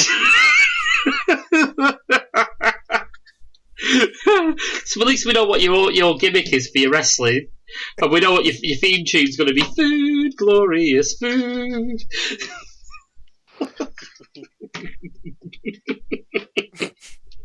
Oh my god. What do you think then, Darren? What do you think of wrestling for charity? Yeah, I think it's a really good idea. I mean, the fact I wasn't into actually wrestling, I reckon people should do it. But yeah. But it's the same as Adam, you know this. It's the same company that does. Is it the same company that does the boxing? I don't think. No, it's been run through PCW, I believe. All right. I think it's something sort of Floods has set up on the side, possibly through the academy. Let me just find the information for it now. Well, while you find the information, I'll tell you my thoughts on it. I personally think it's not a bad idea. As long, like I said, they're getting 8 weeks free training. So if you fuck up, it's your own fault and hurt yourself, basically. Yeah, it's I don't know. Yeah, it's a good thing. Anything that that creates improves people's lives. I'm all for. Wrestling, it's all about having fun.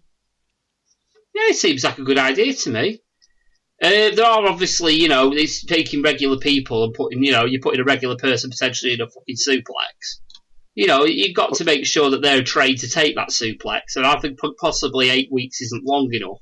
Yeah, it won't be facing, say, it won't be Rampage versus, it won't be Team Single versus, like, a 16-year-old, that 8 weeks training, will it? Wait, I've seen that match before. I've seen that. That's gone awesome. Yeah, you're not going to imagine, for example, Phil's going, Phil, what would Phil's gimmick be? What could it be? Well, obviously we were calling Phil Kishi, don't know why. But yeah, we can just imagine Phil just gimmicking, being potentially hurt in the corner, slumped down. He just got a full-size Mastiff running at him, cannonball his face, just basically through the turnbuckle. Yeah, I can't imagine something like that happening. But yeah, it's going to be basic matches, isn't it? Well, it's just reading through it. It says the training is aimed at male and female beginners. You will receive 8 weeks of free training worth £200 in the PCW Academy with professional wrestling coaches. This will get you fit and teach you the techniques you will need for your performance. These training regimes will ensure you are in the fittest condition of your life and will be feeling great. At the end of Apart from the first week when you started being sick after an hour of squats and it, you do. At the end of the 8 weeks training, you were fairly matched based on weight, fitness, ability and age with a pro wrestler from the PCW roster who will guide you through the performance both in and out of the ring. The big event is in Evoke Nightclub Preston where all your friends and family can buy tickets to watch your match. I believe wrestlers must raise a minimum of £50 for Cancer Research UK. You are required to sell a minimum amount of tickets to the event. All ticket money goes to cover the cost of running the event and putting on the training. This will be for Travis, won't it? In relation to. Yeah. So yeah, that's got a massive thumbs up for me anyway, just for that reason alone. But it does say important. All wrestlers have to have a medical check before and after they wrestle. All participants are encouraged to be insured, which we can assist with. You must be age 16 or over to take part, and bouts consist of singles or tag matches based on ability levels assessed through training. So you might pay all that money and not be able to wrestle. But to be fair, like you say, you're doing it for charity anyway, so you can't really complain. Yeah. So, but yeah, I think it's a good idea. Basically, you're having fun. You're getting trained to potentially do something. It's in a way, it's a weird way. It's a cheap way of getting a taster, and if you fancy being a wrestler or not. I think that's partly the road they're taking with it. Yeah, because it's like a taster session, isn't it? Yeah. So yeah, that's not a bad shout. It's win-win all round. I mean, a lot of people obviously, they'll fulfil their boyhood dreams and become, be able to put on a bit of lycra pants and run around the ring for a bit in front of a crowd, and that's what they've wanted to do. And a lot of people that's all they want to do. I mean, if I was in better physical shape, I'd not have shit eyesight. I might be, potentially, tempted into doing this. But, I'll probably just end up standing there shitting myself in the ring, and that'll be it. I'll just end up, oh, my gimmick, where's my glasses?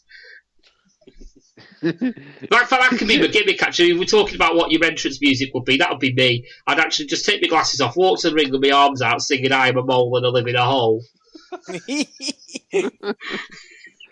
Wombos of Wimbledon. Wimbledon free.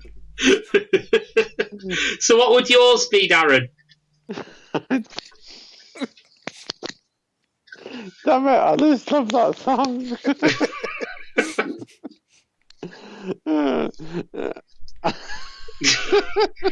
Right, while Darren's having a fit, why don't you answer, Xander?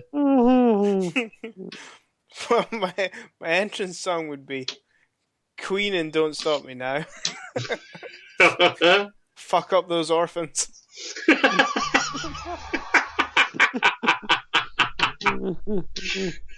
Oh no, your song would be.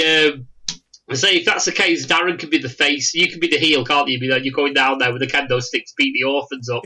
Next thing, music hits, it's Pink Floyd, Leave Those Kids Alone, and Darren comes to run into the ring. Surely you'd have to come out like you'd have to dress as Jimmy Savile and come out to. Xander's dressed as Jimmy Savile. Yeah, but then you get the crowd going, "Hey, Jimmy, leave those kids alone." You just turn round on the entrance, on the apron, you put your arms out like Triple H and just start shouting, "Now then, now then!" Yeah, but you need the tracksuit, you need a massive cigar. Yeah, a massive cigar, and you've got like a silver sequin tracksuit on. Yeah. Sort of like a cross between Gary Glitter and Jimmy Savile. This has gone to a really dark place. Those poor orphans.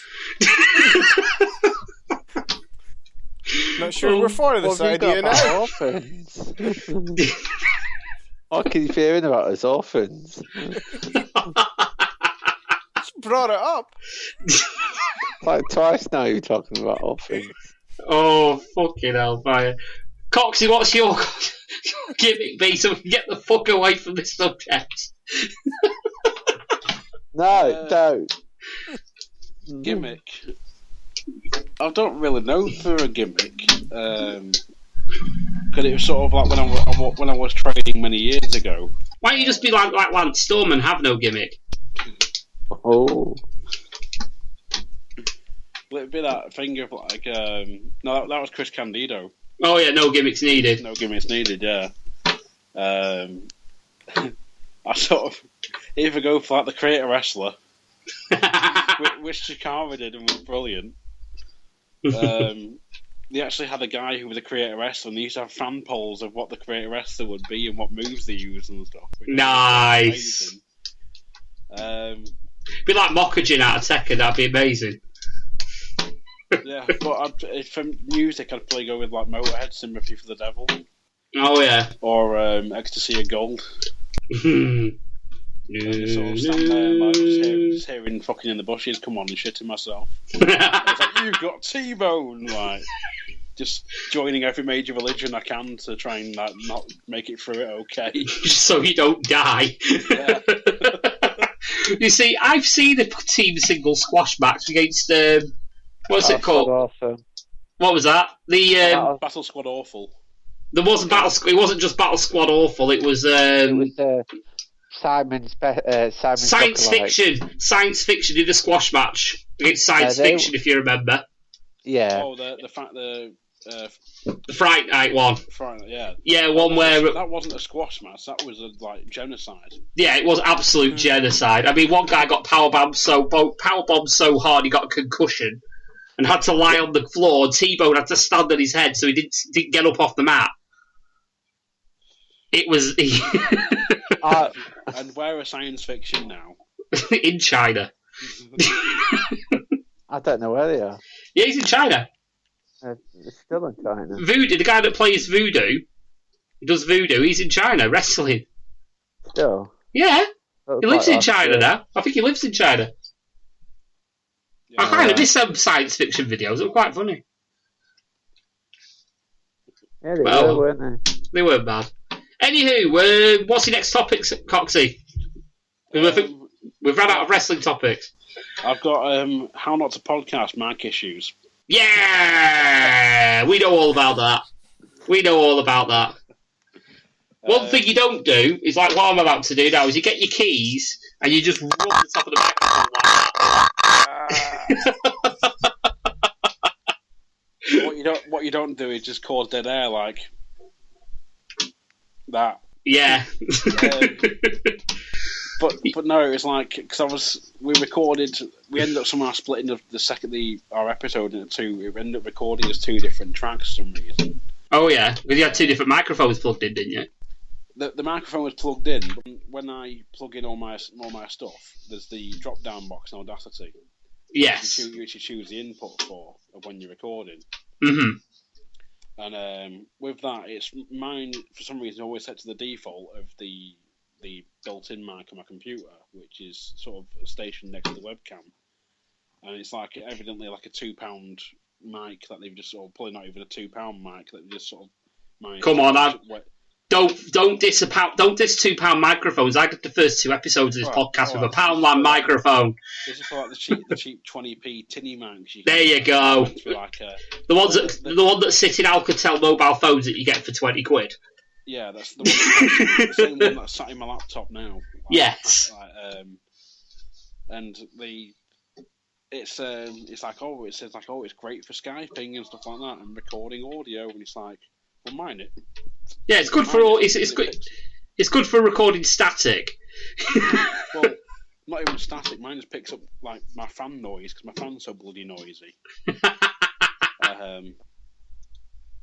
So yeah, but it's like so we recorded the first half, which went fine. Paused it, and I stopped the track for some reason, and then we went back into it. I hit record. It started a new track. For some reason, it reverted back. It reverted itself back to the picking up through the mic rather than my USB mic. Nice. Which is what it should have done, and it didn't. So I was sat there looking at it, going, "That's rather loud for some reason." Because we're not actually the actual track is never that like sort of noise filled. It looks like. So it was only when I listened back to it when I got in that on Saturday night I listened back to it and I was like, no, and I You're not doing the noise right. You're not doing the noise right. You got to say it like, no, no, no, no, no, no. Yeah, but at this point I was on like the verge of. I was like, right, I've had a shit day at work already. I was like, this isn't helping at all. So that's when the laptop gets booted off the table. It wasn't so much booted. It was like, right, as soon as I finish this, saved it and uploaded it, then it's getting booted. Set on fire. Yeah. And thrown in the Irish Sea. So I managed to sort of, with like very little knowledge of what I was doing, I managed to sort of salvage it as best as I could. Sounds like how I podcast all the time. Yeah, but it compared to what it is now, is a hell of a lot better than what it originally was. Yeah. But it's still not as clean and clear as it could have been, which is what I'm really annoyed with myself for, and I had to put that disclaimer on. Yeah, but still, like I say, mate, yours is a lot more easy to listen to than my last episode, because for 50 minutes, you had you guys talk, well, not even that, I think it was probably about half an hour, of you guys talking crystal clear, and then there was me chiming in about 30 seconds later. Then I was talking over bits and pieces of you. But luckily, there was a lot of conversation where I wasn't involved, so it was salvageable in that way. Yeah. So it weren't too bad. There was, there is plenty you can listen to. I'd only ruined a certain amount of it, thankfully. There was a lot of obviously. But there was a lot of dead air because of obviously my voice not being where it should be. So I've had to delete all that out last time I was in Audacity. I had to delete all of that out and obviously shunt it all together. So it sounds a little bit iffy in places, but it is salvageable. So it's obviously not the greatest podcast that I've ever done. But considering that my setup is a laptop that's about 6 years old, a microphone that I got from Hong Kong for £7, and using free software, I'll take that. Because I am the podcast on a budget, and I mean a massive budget at this moment in time. So, I'm not being funny, but if I could do a podcast with that setup, anyone can.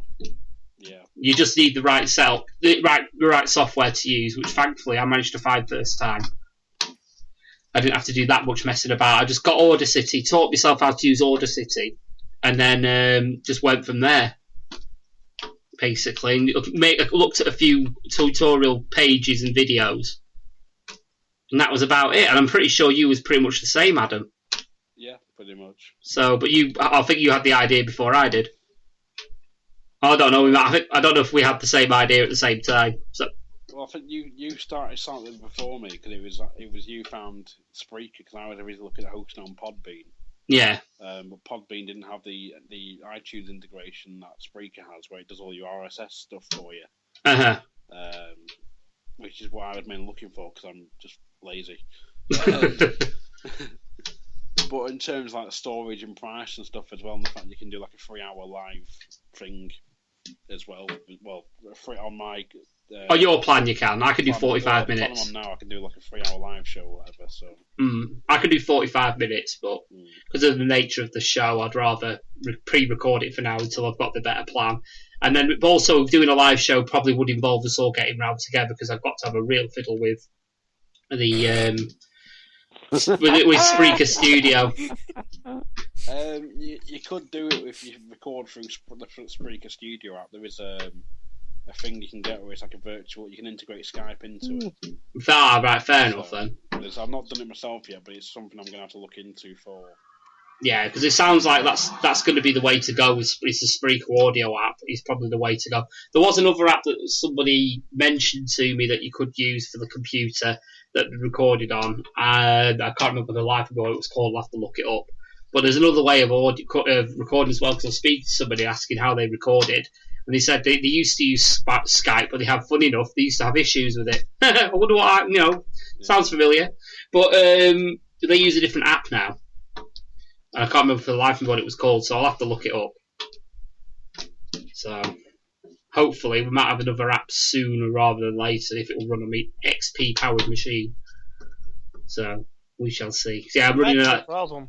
Yeah, XP is my problem, basically, because it's not compatible with all the more modern programs, basically. So Dan just sounded like me when I used to hear you work fixing things. Well, there's your problem. Yeah, there's your problem. So basically, I need to upgrade my system effectively. So that'll improve the quality of the podcast no end when I can do that, because that means I can do more stuff. And I can do live shows a lot easier. Because the fact of the matter is, at the minute, because I've got XP, I can't install the Spreaker Studio app. So yeah, it's not good. But obviously, I've got it on me. I can put it on my phone, so I'd have to dick about with that as well. So I don't fancy the idea of running a podcast off my phone. So. I don't like the idea of it. Mate, you've heard the pods I've done through mine. Like, I've done Lounge Kittens and Frank Turner sat there with my iPhone in my hand. Like, so let's just have a chat. Yeah, that was good though. But that was, editing and all sorts. Yeah. Putting intros in and shit like that. I just don't fancy the thought of doing it like that. Oh no, I still do it through Audacity. Like, I port it over through Wi-Fi. And... Yeah, I fucking love Audacity. So. Absolutely love Audacity. I mean, you can't get a better app for audio editing for free. I love it, so I can't fault it one bit. But yeah, we had loads of issues with my last podcast because obviously we decided to sing, because I'm using an antique laptop. I did something that made it process something else away from Skype and the recorder, so it decided it would delay my recording. So you're watching porn. That's what I do. That's why I've got two separate headphone ports. But it's in terms of like what equipment to use. Where you want to upgrade, like I've sort of read a lot of people saying like stay clear of like an actual USB mic. Steer clear of them. Yeah, because they're not always reliable. Apparently, some are, some aren't. Audio Technica's AT2020 is a really good one, but you're going to be looking at £70 just for the mic, which can fuck off. So, in terms of like the USB ports as well, sometimes like my USB ports on my computer on my laptop now is that if I jiggle my finger ever so slightly, my phone will start charging and stuff. It's the same as it's the same with my USB ports. Yeah, the older ports that weren't gold plated are prone to fail just through wear and tear. Yeah, this is it. I mean, I've got this microphone that I use right now just goes through the microphone audio jack, so it's not a USB one. Which, so I've considering it's just a bog standard microphone that goes in. I think that's a relatively decent quality for the price I paid. So I'm quite happy with it. Out of it, but it's like I've read people on like Reddit. There's people that have like the Blue Yeti microphone. Yeah. And they've used it for about 6 months, and all of a sudden like their USB port's packed in, or something's packed in because it's a USB mic. Mm-hmm. It's either stopped recognising it, or there's something where it's not working properly. Because mine's runs through USB, but it's a USB to a mixer or to like a converter thing box. I don't even know what it is to the mixer to the microphone. Yeah. And my microphone's now XLR connection, so. There you go. So it's different, but like I say, that means now because I've obviously got this microphone here, I can obviously buy a USB microphone without the fear of knowing that I don't have a backup microphone that will just go straight into the port. And at the same time, potentially now I've got two microphones that I can use at the same time as two different sources. It's like if we had some sort of roundtable gathering at some point, and I needed a third mic or something, if you could bring your £7 mic round. Yeah. Because I've got a connector, so because I'm guessing it's like the smaller audio connector. Is it 3.5 mil? Yeah, 3.5 mil, man. 3.5 mil jack. There's the bigger one, I think, is 6 mil. Yeah, 6 mil's the jack. But it's only a standard 3.5. Because I've got a 6 mil connector, which a 3.5 plugs into, so I could easily plug that into that, and then that's the third mic setup already. There you go. So it's not so bad. So yeah, the thing about mine, like you say, it's more versatile and more reliable. But the quality is obviously not going to be as great as a USB mic. I would say. The connection makes no difference. It's the components of the mic, mate. Yeah, fair enough then. Shows what my knowledge is. But yeah, I'm quite happy with my little cheapo jobby. It still does the trick. The quality's okay. It's listenable. You can hear me talking. That's the main thing. Without actually making your ears bleed. So, yeah, I'm quite happy with it. You got anything else, Coxie? Yeah, I've got a few Poundland finds. Go for it. I love Poundland find. Well, you've probably seen the pictures already. I bought. Well, first of all, there's like sort of. I think after we recorded last week, I went to Poundland and I ended up buying. I think about Blade 2 and 3. Nice. Both like, I think they're both like 2-disc editions as well, plus the film Severance with Danny Dyer in it. Nice. I've never seen it before. People said it's pretty good, so I was like, I want to watch this film. I haven't watched it. My mate let me borrow it for donkeys, and I never got around to watching it. I had to give it him back. So I'll give it a whirl one day. So I bought each of them for £1, and then I was in HMV yesterday, and I was looking for the first Blade, but they had Blade 2 and 3. Or they had like the Blade trilogy box set, which was like I think £9.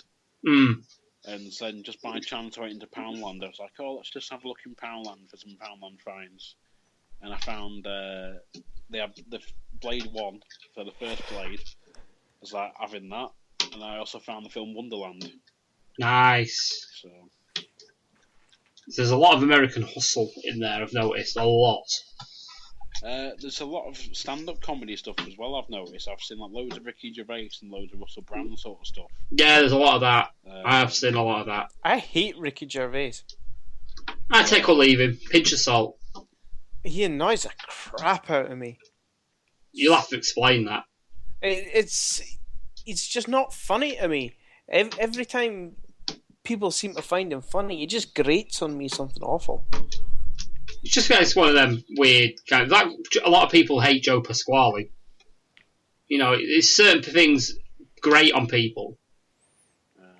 Jim Davidson's another one.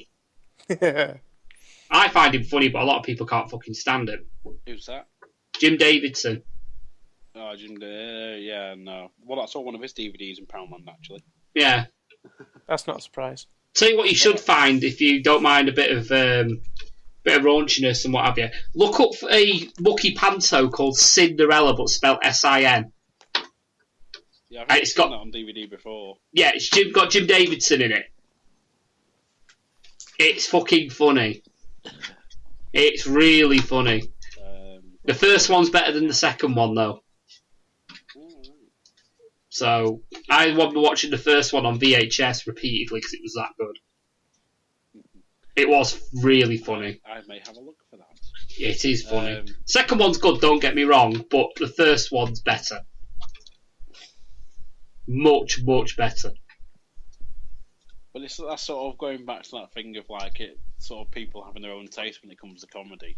Yeah. It's like one that sort of grates on me is Russell Brand. Yeah, I don't like him. Oh yeah, he's awful now. I've only seen him in one decent thing, and that was in was it Rock of Ages with Tom Cruise and that? Oh yeah, that was good. It's good, and he's bearable in that, but he's terrible as well. Just think though, he's been inside Katy Perry. So that's yeah, I would Katy Perry. Yeah. Ruined. I would ruin her for other men. Yeah.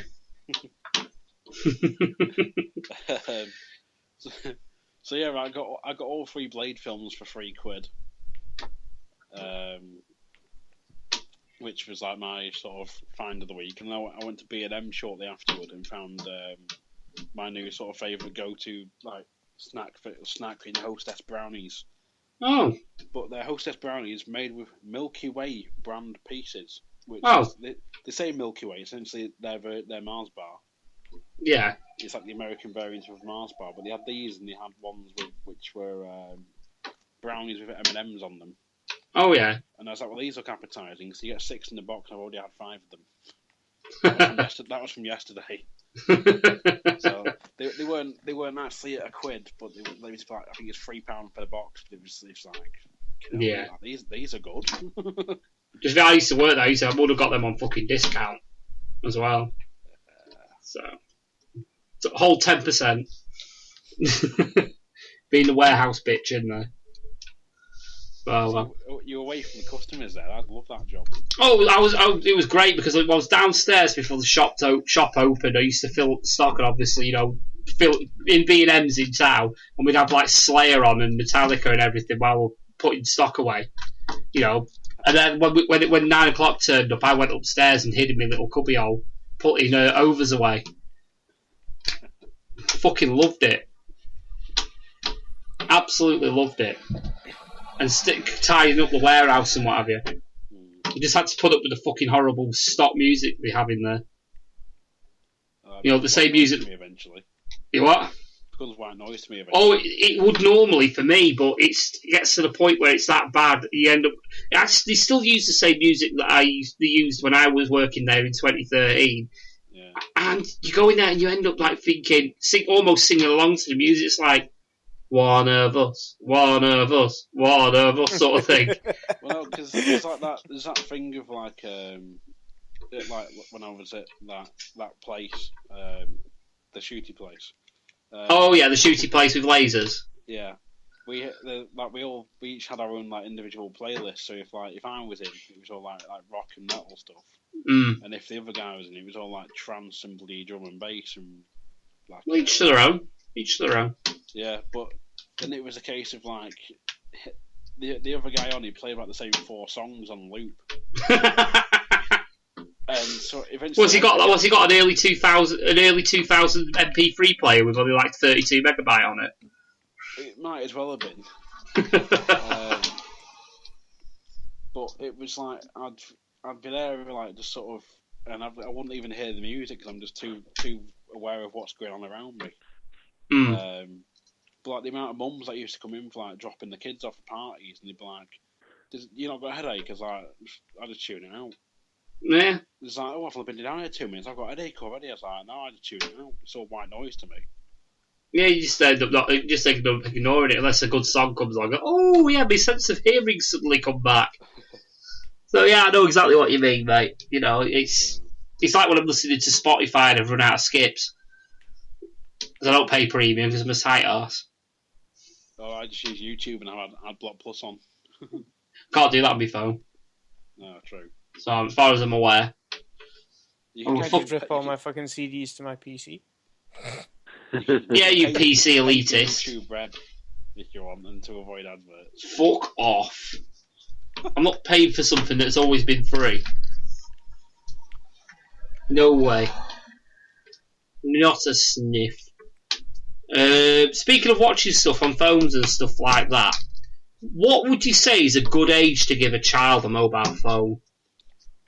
Because the only reason I ask this is because for Christmas we've obviously got an SGO, that girl, so we've like kind of adopted in all but name. We got her a mobile phone for Christmas because she's been hankering for one, and she's 10, nearly 11. Right, stop right there. Before Yes. you say anything else. Is it a Nokia 3210? No. Then you did it wrong. Because they don't break. Basically. They don't break, and she can't just fuck around with it. This is it. Well, she's got I think it's a Alcatel. Keep going, Phil, mate.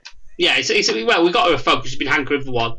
And, she just wanted to play games and stuff like that on it. So, what would you say is a good age for a child to have a mobile phone? It's open to anyone. Well, Jack, my oldest, he's 10. Mm-hmm. I wouldn't buy him a phone. Well, one, he never leaves the house. Fair enough. The only time he does leave the house is when he's going to school. Yeah. That's a fair point, because obviously, you're going to be there or thereabouts, aren't you? Yeah. But, I wouldn't give him a phone just now. Mm. But if it's just for playing games and that, he's got a Fire tablet and he's got his PlayStation 3. Yeah, well, you see, she doesn't have her own tablet. So, that's the way we go around it, that sort of thing. So, well, I got them Fire tablets last year for their Christmas. And I got them on the Black Friday sales, and they were only £30 per tablet. And that's I got 2 of them. That's not bad. So, yeah, what would you say age-wise? A rough number. Honestly, if it was a boy, if he really, really needed one, 14. A girl, on the other hand, I always say a little bit younger. Girls are a little bit smarter. I'm not going to dispute that, mate. So about 11, and especially if they're going out, if they're like going out with their mates somewhere. You see, yeah, okay, I'll give you my opinion when everyone else has had theirs. Go on, Darren. What do you think? Is Darren even there? No. Darren's bugging off mid-show. Is he All right. falling asleep or something? Must have. Anyway, go on. Is he going to take a shit? Possibly. Possibly. But he's on a mobile phone, so he could actually take it with him. He could be answering mid-shit for all we know. It's a strange one. Because like when me and my brother were younger, my parents went to. We went to go to like a wrestling show at the ice dome at Pleasure Beach. Oh yeah. And it's meant to start at like 5 or 7 or something. I think it's about 7 o'clock. It's meant to start, and it actually I think there was meant to be like 2 shows. Meant to be like a 2 o'clock and then a 7 o'clock, and they cancelled the 2 o'clock show, but then told everyone to turn up for the 2 o'clock. Oh, turn up at 5 o'clock. Because that's when it's starting. So we got there at 7. They went, oh, it's been on for 2 hours already. You've missed most of it. But like, well, no one bothered telling us because my parents they dropped us off there and said, right, it finishes at 10:30 or whatever. We'll come and pick you up when it finished. So we got in. They'd already shot off, and it's like, well, we walked in. Oh, you missed most of it. So we had to literally sit outside of the Pleasure Beach until my parents came and picked us up. Because we had no way of getting in contact with them. We couldn't really walk down to the Swift Down or whatever to go and meet them at the time. Like, so. Well, obviously, you're talking about age-wise. You were a lot younger. As in, probably, I imagine in school age. Yeah, I think this is about 98, 99. So you probably just left high school, well, primary school, or in the last year of primary school. Yeah, I was either last year of primary school or sort of first year of thingy. But I think it was sort of late 98, so I think I was in thingy. So I was still in primary school, so it was. Oh, I started secondary in 97. That's the same as me. Yeah, and I didn't get a phone until I was 14, so I would have been in second year. Let's be fair, those had the phones didn't come out until then. Yeah, that was the BT. I had the BT Philips phone. It was bright blue. Oh, I had that one. I got that one. I think I was in year 8. Yeah, I ended up with that one at some point. What's year 8? Year 8's the second year in high school. Yeah. So it's about the same.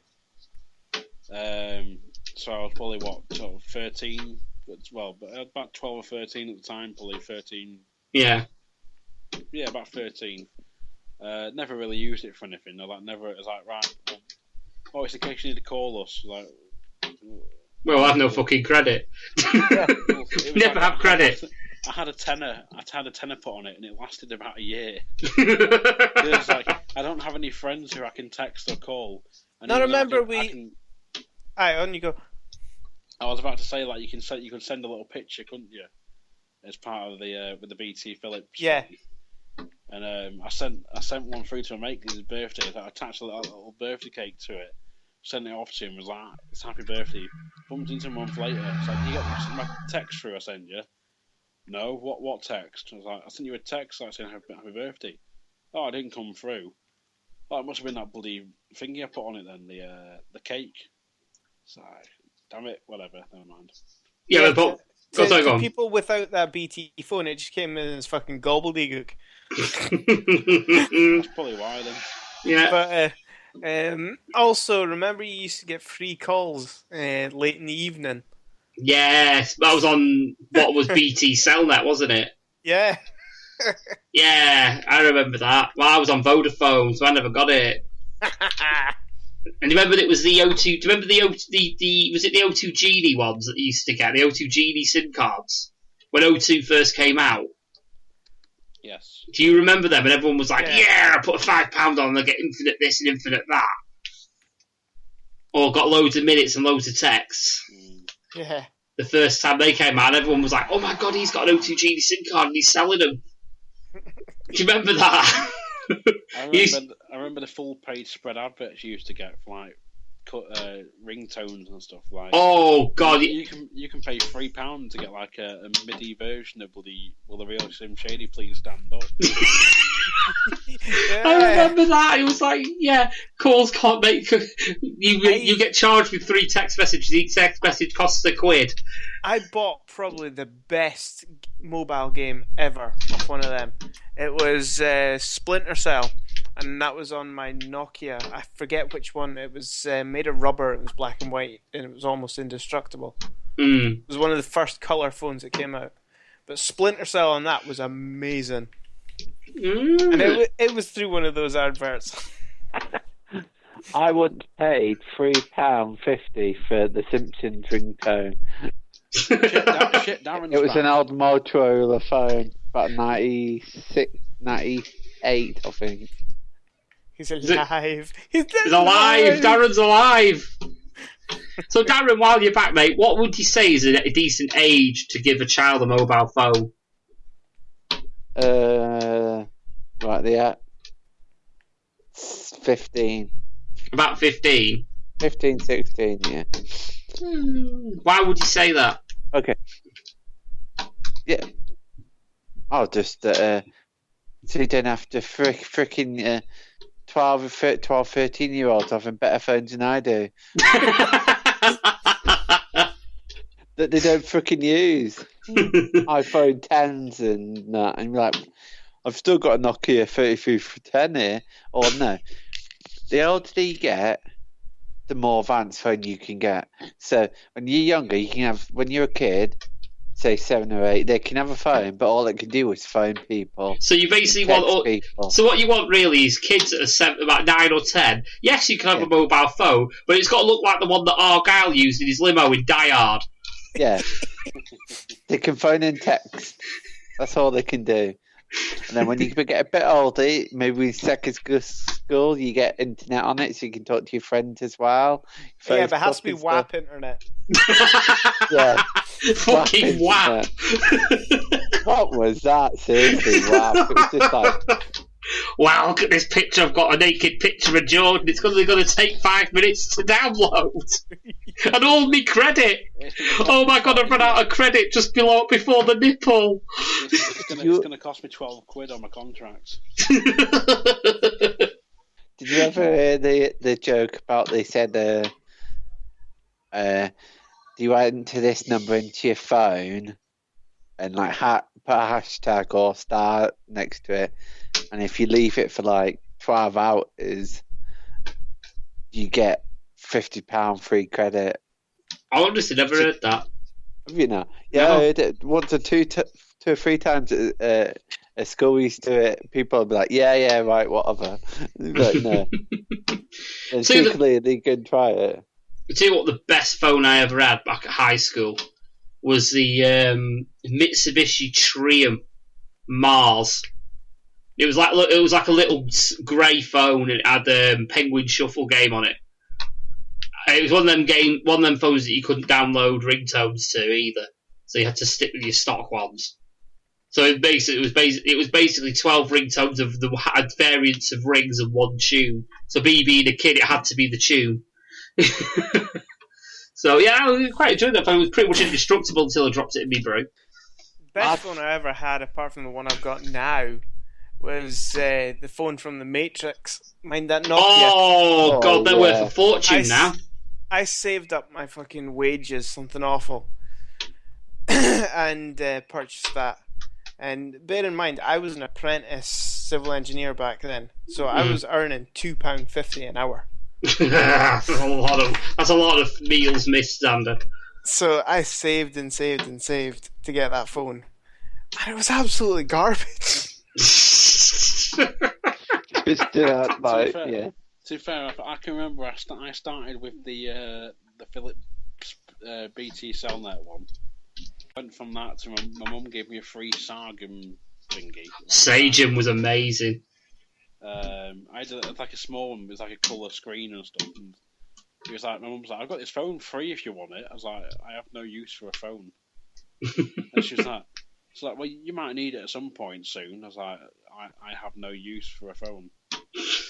And she's like, and then she forced it into my hand, and she's like, well, when you go for your GCSE results, you can ring me and let me know what you got. I'll wait till I get home. Well, because she was like, it was like she was in work or whatever, so she's like, well, you can give me a ring and you can let me know. I was like, what if I run out of credit? She's like, well, I'll put a tenner on it for you. I was like, okay, right. Went from that to a Sony Walkman flip phone. Oh, yeah. And then I went from that to a Philips. Was it a Philips? No, it's one of them Motorola ones, I think, where you push. The Razor. It wasn't a Razor, no. I always wanted a Razor and then realised they were shit. Everyone wanted a Razor. That was the iPhone back then. Yeah. It was a Samsung G something. G60 or G50, where you pushed it up and you had the buttons underneath it. Oh, it was at the G500? I think the G500 was the touch one, wasn't it? No, there was I think it was a G500 where you slid it up. It looked like a clamshell. You pushed it up and it was like buttons underneath. It slid up. It was a slide phone. Yeah, I had a slide phone, and I went from that to an iPhone 3GS. Then to a 4S, then to a 5C, and now I'm on a 6. Oh, fair enough. So I can recite every phone I've ever had. See, the best phone that I ever had was a Sony W995 Walkman phone. And I had an 8 gig memory card with it, and it was fucking amazing. I had that for about 4 years. Which one was that? Claire got that. I got the fucking Nokia N8, was it? The 8 gigabit, the jet black one. Yeah, that was the dog's bollocks back in the day, weren't they? I was working, mate. I just blew my money. Yeah, it was fucking the dog's bollocks. The worst, I can tell you the worst phone I've ever had, easily by a mile, was the LG Beauty. It was like it was one of the first touchscreen phones, if you remember. I had the Motorola. Was it the A1000? Yeah. Again, another touchscreen phone, but it came with its own little stylus. Yeah. Have you ever noticed that we've only ever had shit phones when they became touchscreen? I've never had. Mine have all been shit. I had a Motorola. I can't remember what make it was, but it was that shit that it couldn't even play Snake. Oh, I had one worse than that. It was a Mitsubishi Triumph Galaxy. It was fucking awful. It had like a flip down thing. It was that retro. It had a flip down thing, but you just revealed the numbers. It had like literally half an inch screens high, and that was your screen. Does anyone ever feel like buying that flip phone in Tesco, the one with the huge buttons? Yes, every time I see it. Every time I see it, and then just go in the middle of a crowd and answer your phone. It's that big fucking thing. Right. In terms of phones, this is going back to my Odeon days, and that one when they used to have Orange Wednesdays. Oh yeah. You had to become a phone expert to be able to get people's codes for them, because they were too fucking lazy to do it themselves. Yeah. People would literally walk in with their phone in their hand, and they'd go, right, I want 2 tickets for this, whatever. Okay, right, what's your code? Oh, I haven't got it yet. They'd literally force the phone in your hand. Text it and do it. Get my code for me. I was like, right, I'm going to talk you through how to do it now. It's like, text the word film or 2 for, oh, can you not do it for me? I was like, I don't even know how to work your phone. It's not trying to talk me through how to work their bloody phone. You just fucking do it yourself, you complete clambit. You text Australia or phone Australia. Fucking yeah. Just ring up. No, wait. Just ring up one of them chat lines just to piss them off and use all their credit up. There was a guy who used to remember though. He'd come in like it was old the Philips phone, the old Philips brick phone me and Linda had. God, yeah. But it was a bit sort of bigger and more rounded. I think there was like a Nokia phone that came out, like the first Nokia, where you had to pull up. The one of them ones that had an aerial that you pull up. It was like one of them ones that you could actually sword fight with. Yeah, it was one of them. But there was like blue bubble gum or something on the screen. Oh, lovely. I said to the guy one time, I was like, why don't you just buy a new phone? Or just get a cheap phone and whack the same SIM in it? And he's like, hassle. And he's like, I use still use it for work as well. I was like, just change the SIM. Put the SIM in a new phone. Yeah. And he's like, hassle.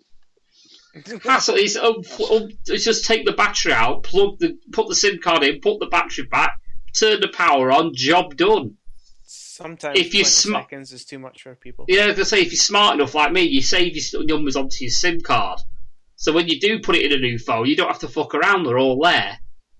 Because I'm Android now, I just save my number straight onto my Google account and it just transfers with me now. Ah, fair enough. I need to do that. I could do too fucking lazy to do anything else. But at the same time, I remember at one point there was a woman who came in one time and like this, she had the tiniest handbag ever. Goes in the phone, goes in the bag and pulls the phone out. She's like, "Oh, I've got my code," and I'm trying to find something that I can share in comparison to the size of this bloody thing. It was tiny. The screen, it was like you could read about 3 or 4 letters on per line on the screen. So I had to like press it down about 3 or 4 times to actually read a bloody code. And it was like the size of a lipstick. This phone, literally designed for women to use, for it to go in fit in women's purses at the time. They got smaller purses and shit. Yeah, I've seen that. I was like, what fuckery is this? I remember a time when the phone was more expensive when it was fucking smaller. Yeah. Do you remember that? You know, it's how small can you make your phone? You know, it's if you could get it in your wallet, that's the goal. You know what I mean? It was now it's going the other way, isn't it? It's like if you can carry a breeze block with you, going back to slowly going back to the 80s, aren't we? Yeah. Very slowly going back to the 80s. Well, Justin Bieber was like the 80s icon.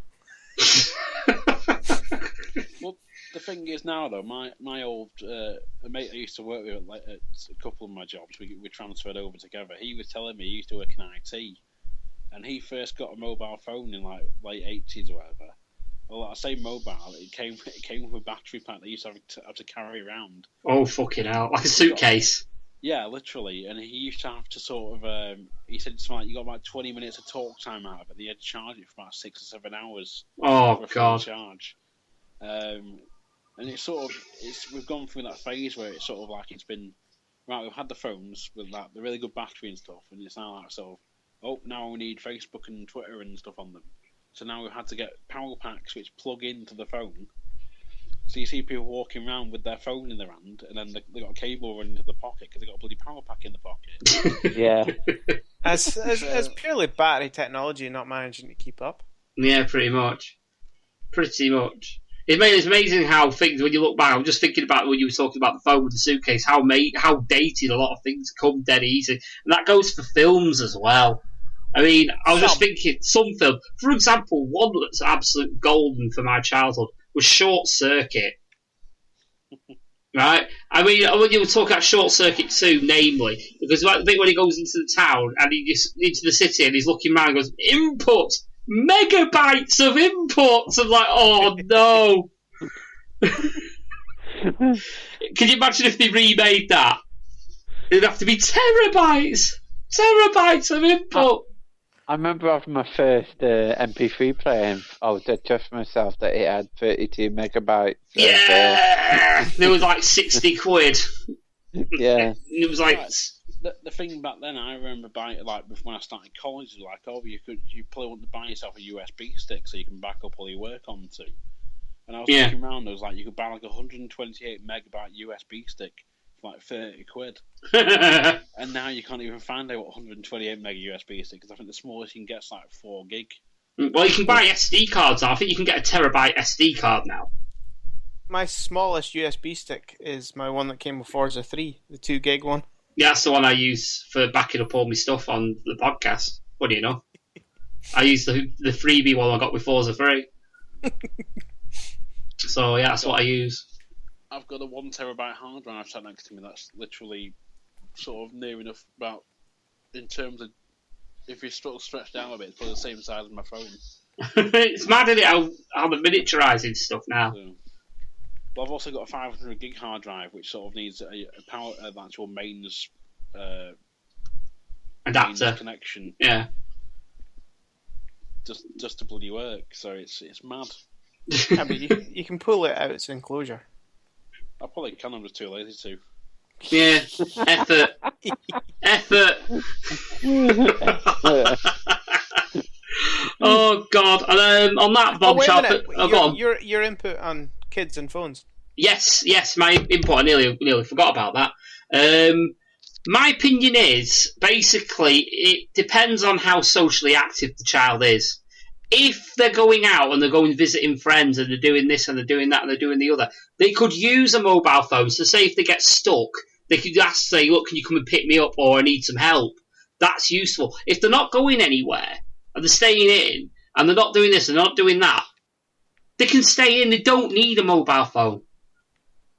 The reason we've given the girl that we're looking after a mobile phone is because she goes out. She goes and plays out with her friends, this, that, and the other. But the friends have also got phones, and that's how they talk. Now, we've got a blocking mode on her phone, on it now, where she can only download certain things. And we've sort of put explicit rules in on the phone, like nothing to do with social media. Like, about one month, for about, a cup of coffee, she had Musical.ly on her phone, and that was in the news recently because it was basically a paedophile's dreamland, basically. So we got that. We made sure that was gone, but thankfully she'd already got rid of it. Said she got bored of it, so she hasn't got that in on her phone anymore. Be honest with you, I had a quick look on the phone, see it on the actual app to see what it was all about. I couldn't find anything, but I wouldn't be too far. We wouldn't be too far-fetched to actually something like that be on there. Now, I thought you were going to say for some reason then, I didn't find much on there other than that pedo who's grooming me next week. He's taking inspiration from the episode from a few weeks ago when he's called himself Alan G. Yeah. But again, it comes down to that thing. It's like, if you're going to give your kid a phone, don't let them have Facebook or Twitter. Hell like that. fucking no. 14 years of age, minimum. And that's the actual guideline for Facebook as well. There's a minimum, and even that depends on the maturity of the child. I mean, if they're not mature enough to spot dangers, then they don't have it. It's as simple as that. I mean, the girl that she hangs around with, she's got fucking Snapchat, Instagram, and everything. So it's absolutely fine. My account's private. Mm-hmm. You fucking idiots. A, it can be hacked, and B, all it takes is one person to talk to you, and you're sharing pictures with them. So yeah, it depends on the maturity of the child, basically. I mean, this girl that I was just obviously using the reference for, she's 1 year younger than the girl that I've got living with me, and she's more mentally mature than the girl that's living with me, the younger girl. And like I say, she's got Spotify and all sorts. It's not Spotify, because Spotify's fine. Snapchat. Things like that. Sometimes, though, the parents just don't care. Exactly, but yeah. We got fetted by socials. Snapchat's fucking horrific, mate. Because you can get... That's how, I know plenty of people that just friends with girls just for Snapchat, because then they snap them, and that's how they catch them out, because they send nudes and all that stuff. I know plenty of guys that have done it before. Well, funny enough, this is I've not told you guys this. At the minute, there was a bit of trouble between me and my missus because I got a text message. In fact, I got a missed call at like 10 o'clock at night, and apparently it was from somebody called Shannon. Now, I don't know anyone called Shannon. You can go through my Facebook. You will not find somebody called Shannon on my friends list. You dirty bastard. Now, apparently... You meant to change the names. Apparently... You meant to change the name. Well, this is it. You dickhead. Yeah, go on. But yeah, go on. Yeah, but apparently I've given her my number of Snapchat. Now, Darren will vouch for this. When was the last time I used Snapchat? You don't. Exactly, I don't use Snapchat. I'm not on Snapchat. I've got an account. Said that. I've got an account. Well, apparently I texted this back. I suppose it's hi. They text me and said, "Hi, this is Shannon." And I text back saying, "Who's Shannon?" ? And they put the name as someone called Shannon Vincent, and then text again saying, "You gave me your number on Snapchat." Who's Facebooking her now? I actually did a Facebook search for somebody called Shannon Vincent, and the closest person's in America. So, Google it as well.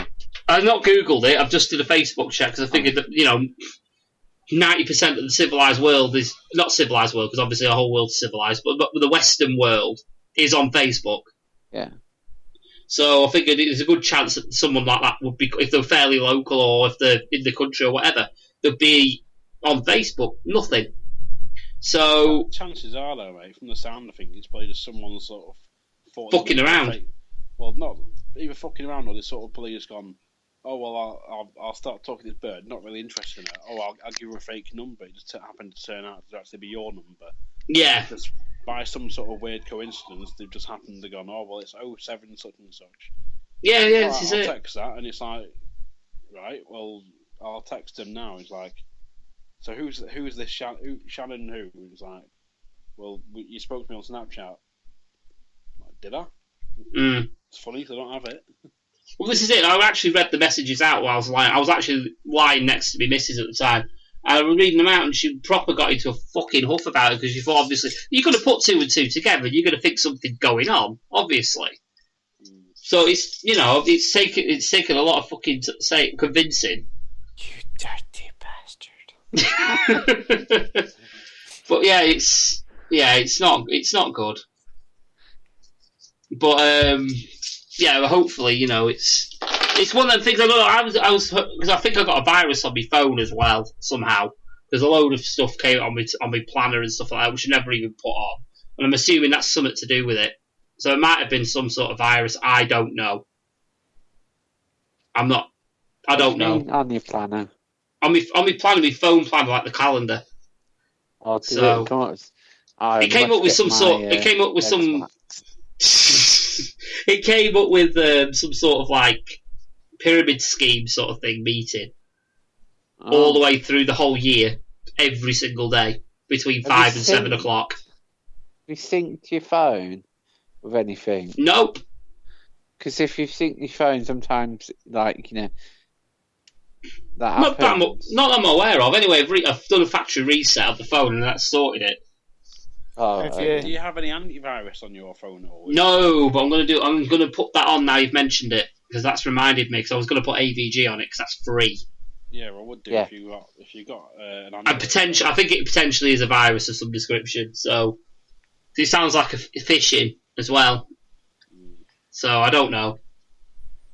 Yeah, I don't know. But obviously, because I text back, that's obviously a bit, haven't I? Yeah, you dumbass. Yeah, so I obviously thought because of the timing, I was off on annual leave. Well, not annual leave. I'd asked for the sleep. So I'm usually on a paid sleep at that point. But I thought someone might have been ringing me from work, so I kind of text saying, "Who's this?" So obviously, I thought it might have been work. So obviously, just timing of it and all sorts. I was amazed how they get your number sometimes. It's you could just put a random number and just put 9 random digits in or 11 random digits. And you pick a number up. It's simple. We did it. I remember me and my brother got into trouble once because we got a score on Sonic Spinball and we decided to put the number in the fucking phone. The actual score. We put the score into the phone and it was actually ringing up somebody. So we obviously terrorised them for like half an hour. Next thing you know, you hope we're ringing the police. And obviously we tried ringing back begging, and we did. Next thing you know, we got a phone call off a policeman. So we always dial withheld. Yeah, but I didn't know that at that age. So yeah. But no, I was gonna say, sort of going back to the original topic of like the age of what age to have a phone. Yeah. There was I had someone randomly added on Facebook one time.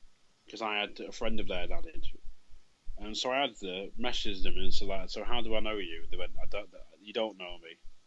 So I just put "okay" ... and left it because I was like, "I can't be asked deleting them. I'll let them delete me first." Yeah. But then not long after I deleted them, some person on my list like shared some topic, and it was of like. A girl who was probably about 14 or something, like showing she screenshotted some message she'd been sent by some random guy, and he was like, he put something like "hi sexy," and she's like replied "hey," and he's like "how are you?" And she's like, "Oh, I'm fine." Like he said something like, she asked him how old he was, and he's like, "Oh, I'm 20 something. How old are you?" And he's like, "I'm 14." And he's like, "Oh, do you know X person?" But that person he mentioned was the girl that had previously had him in that had not long deleted.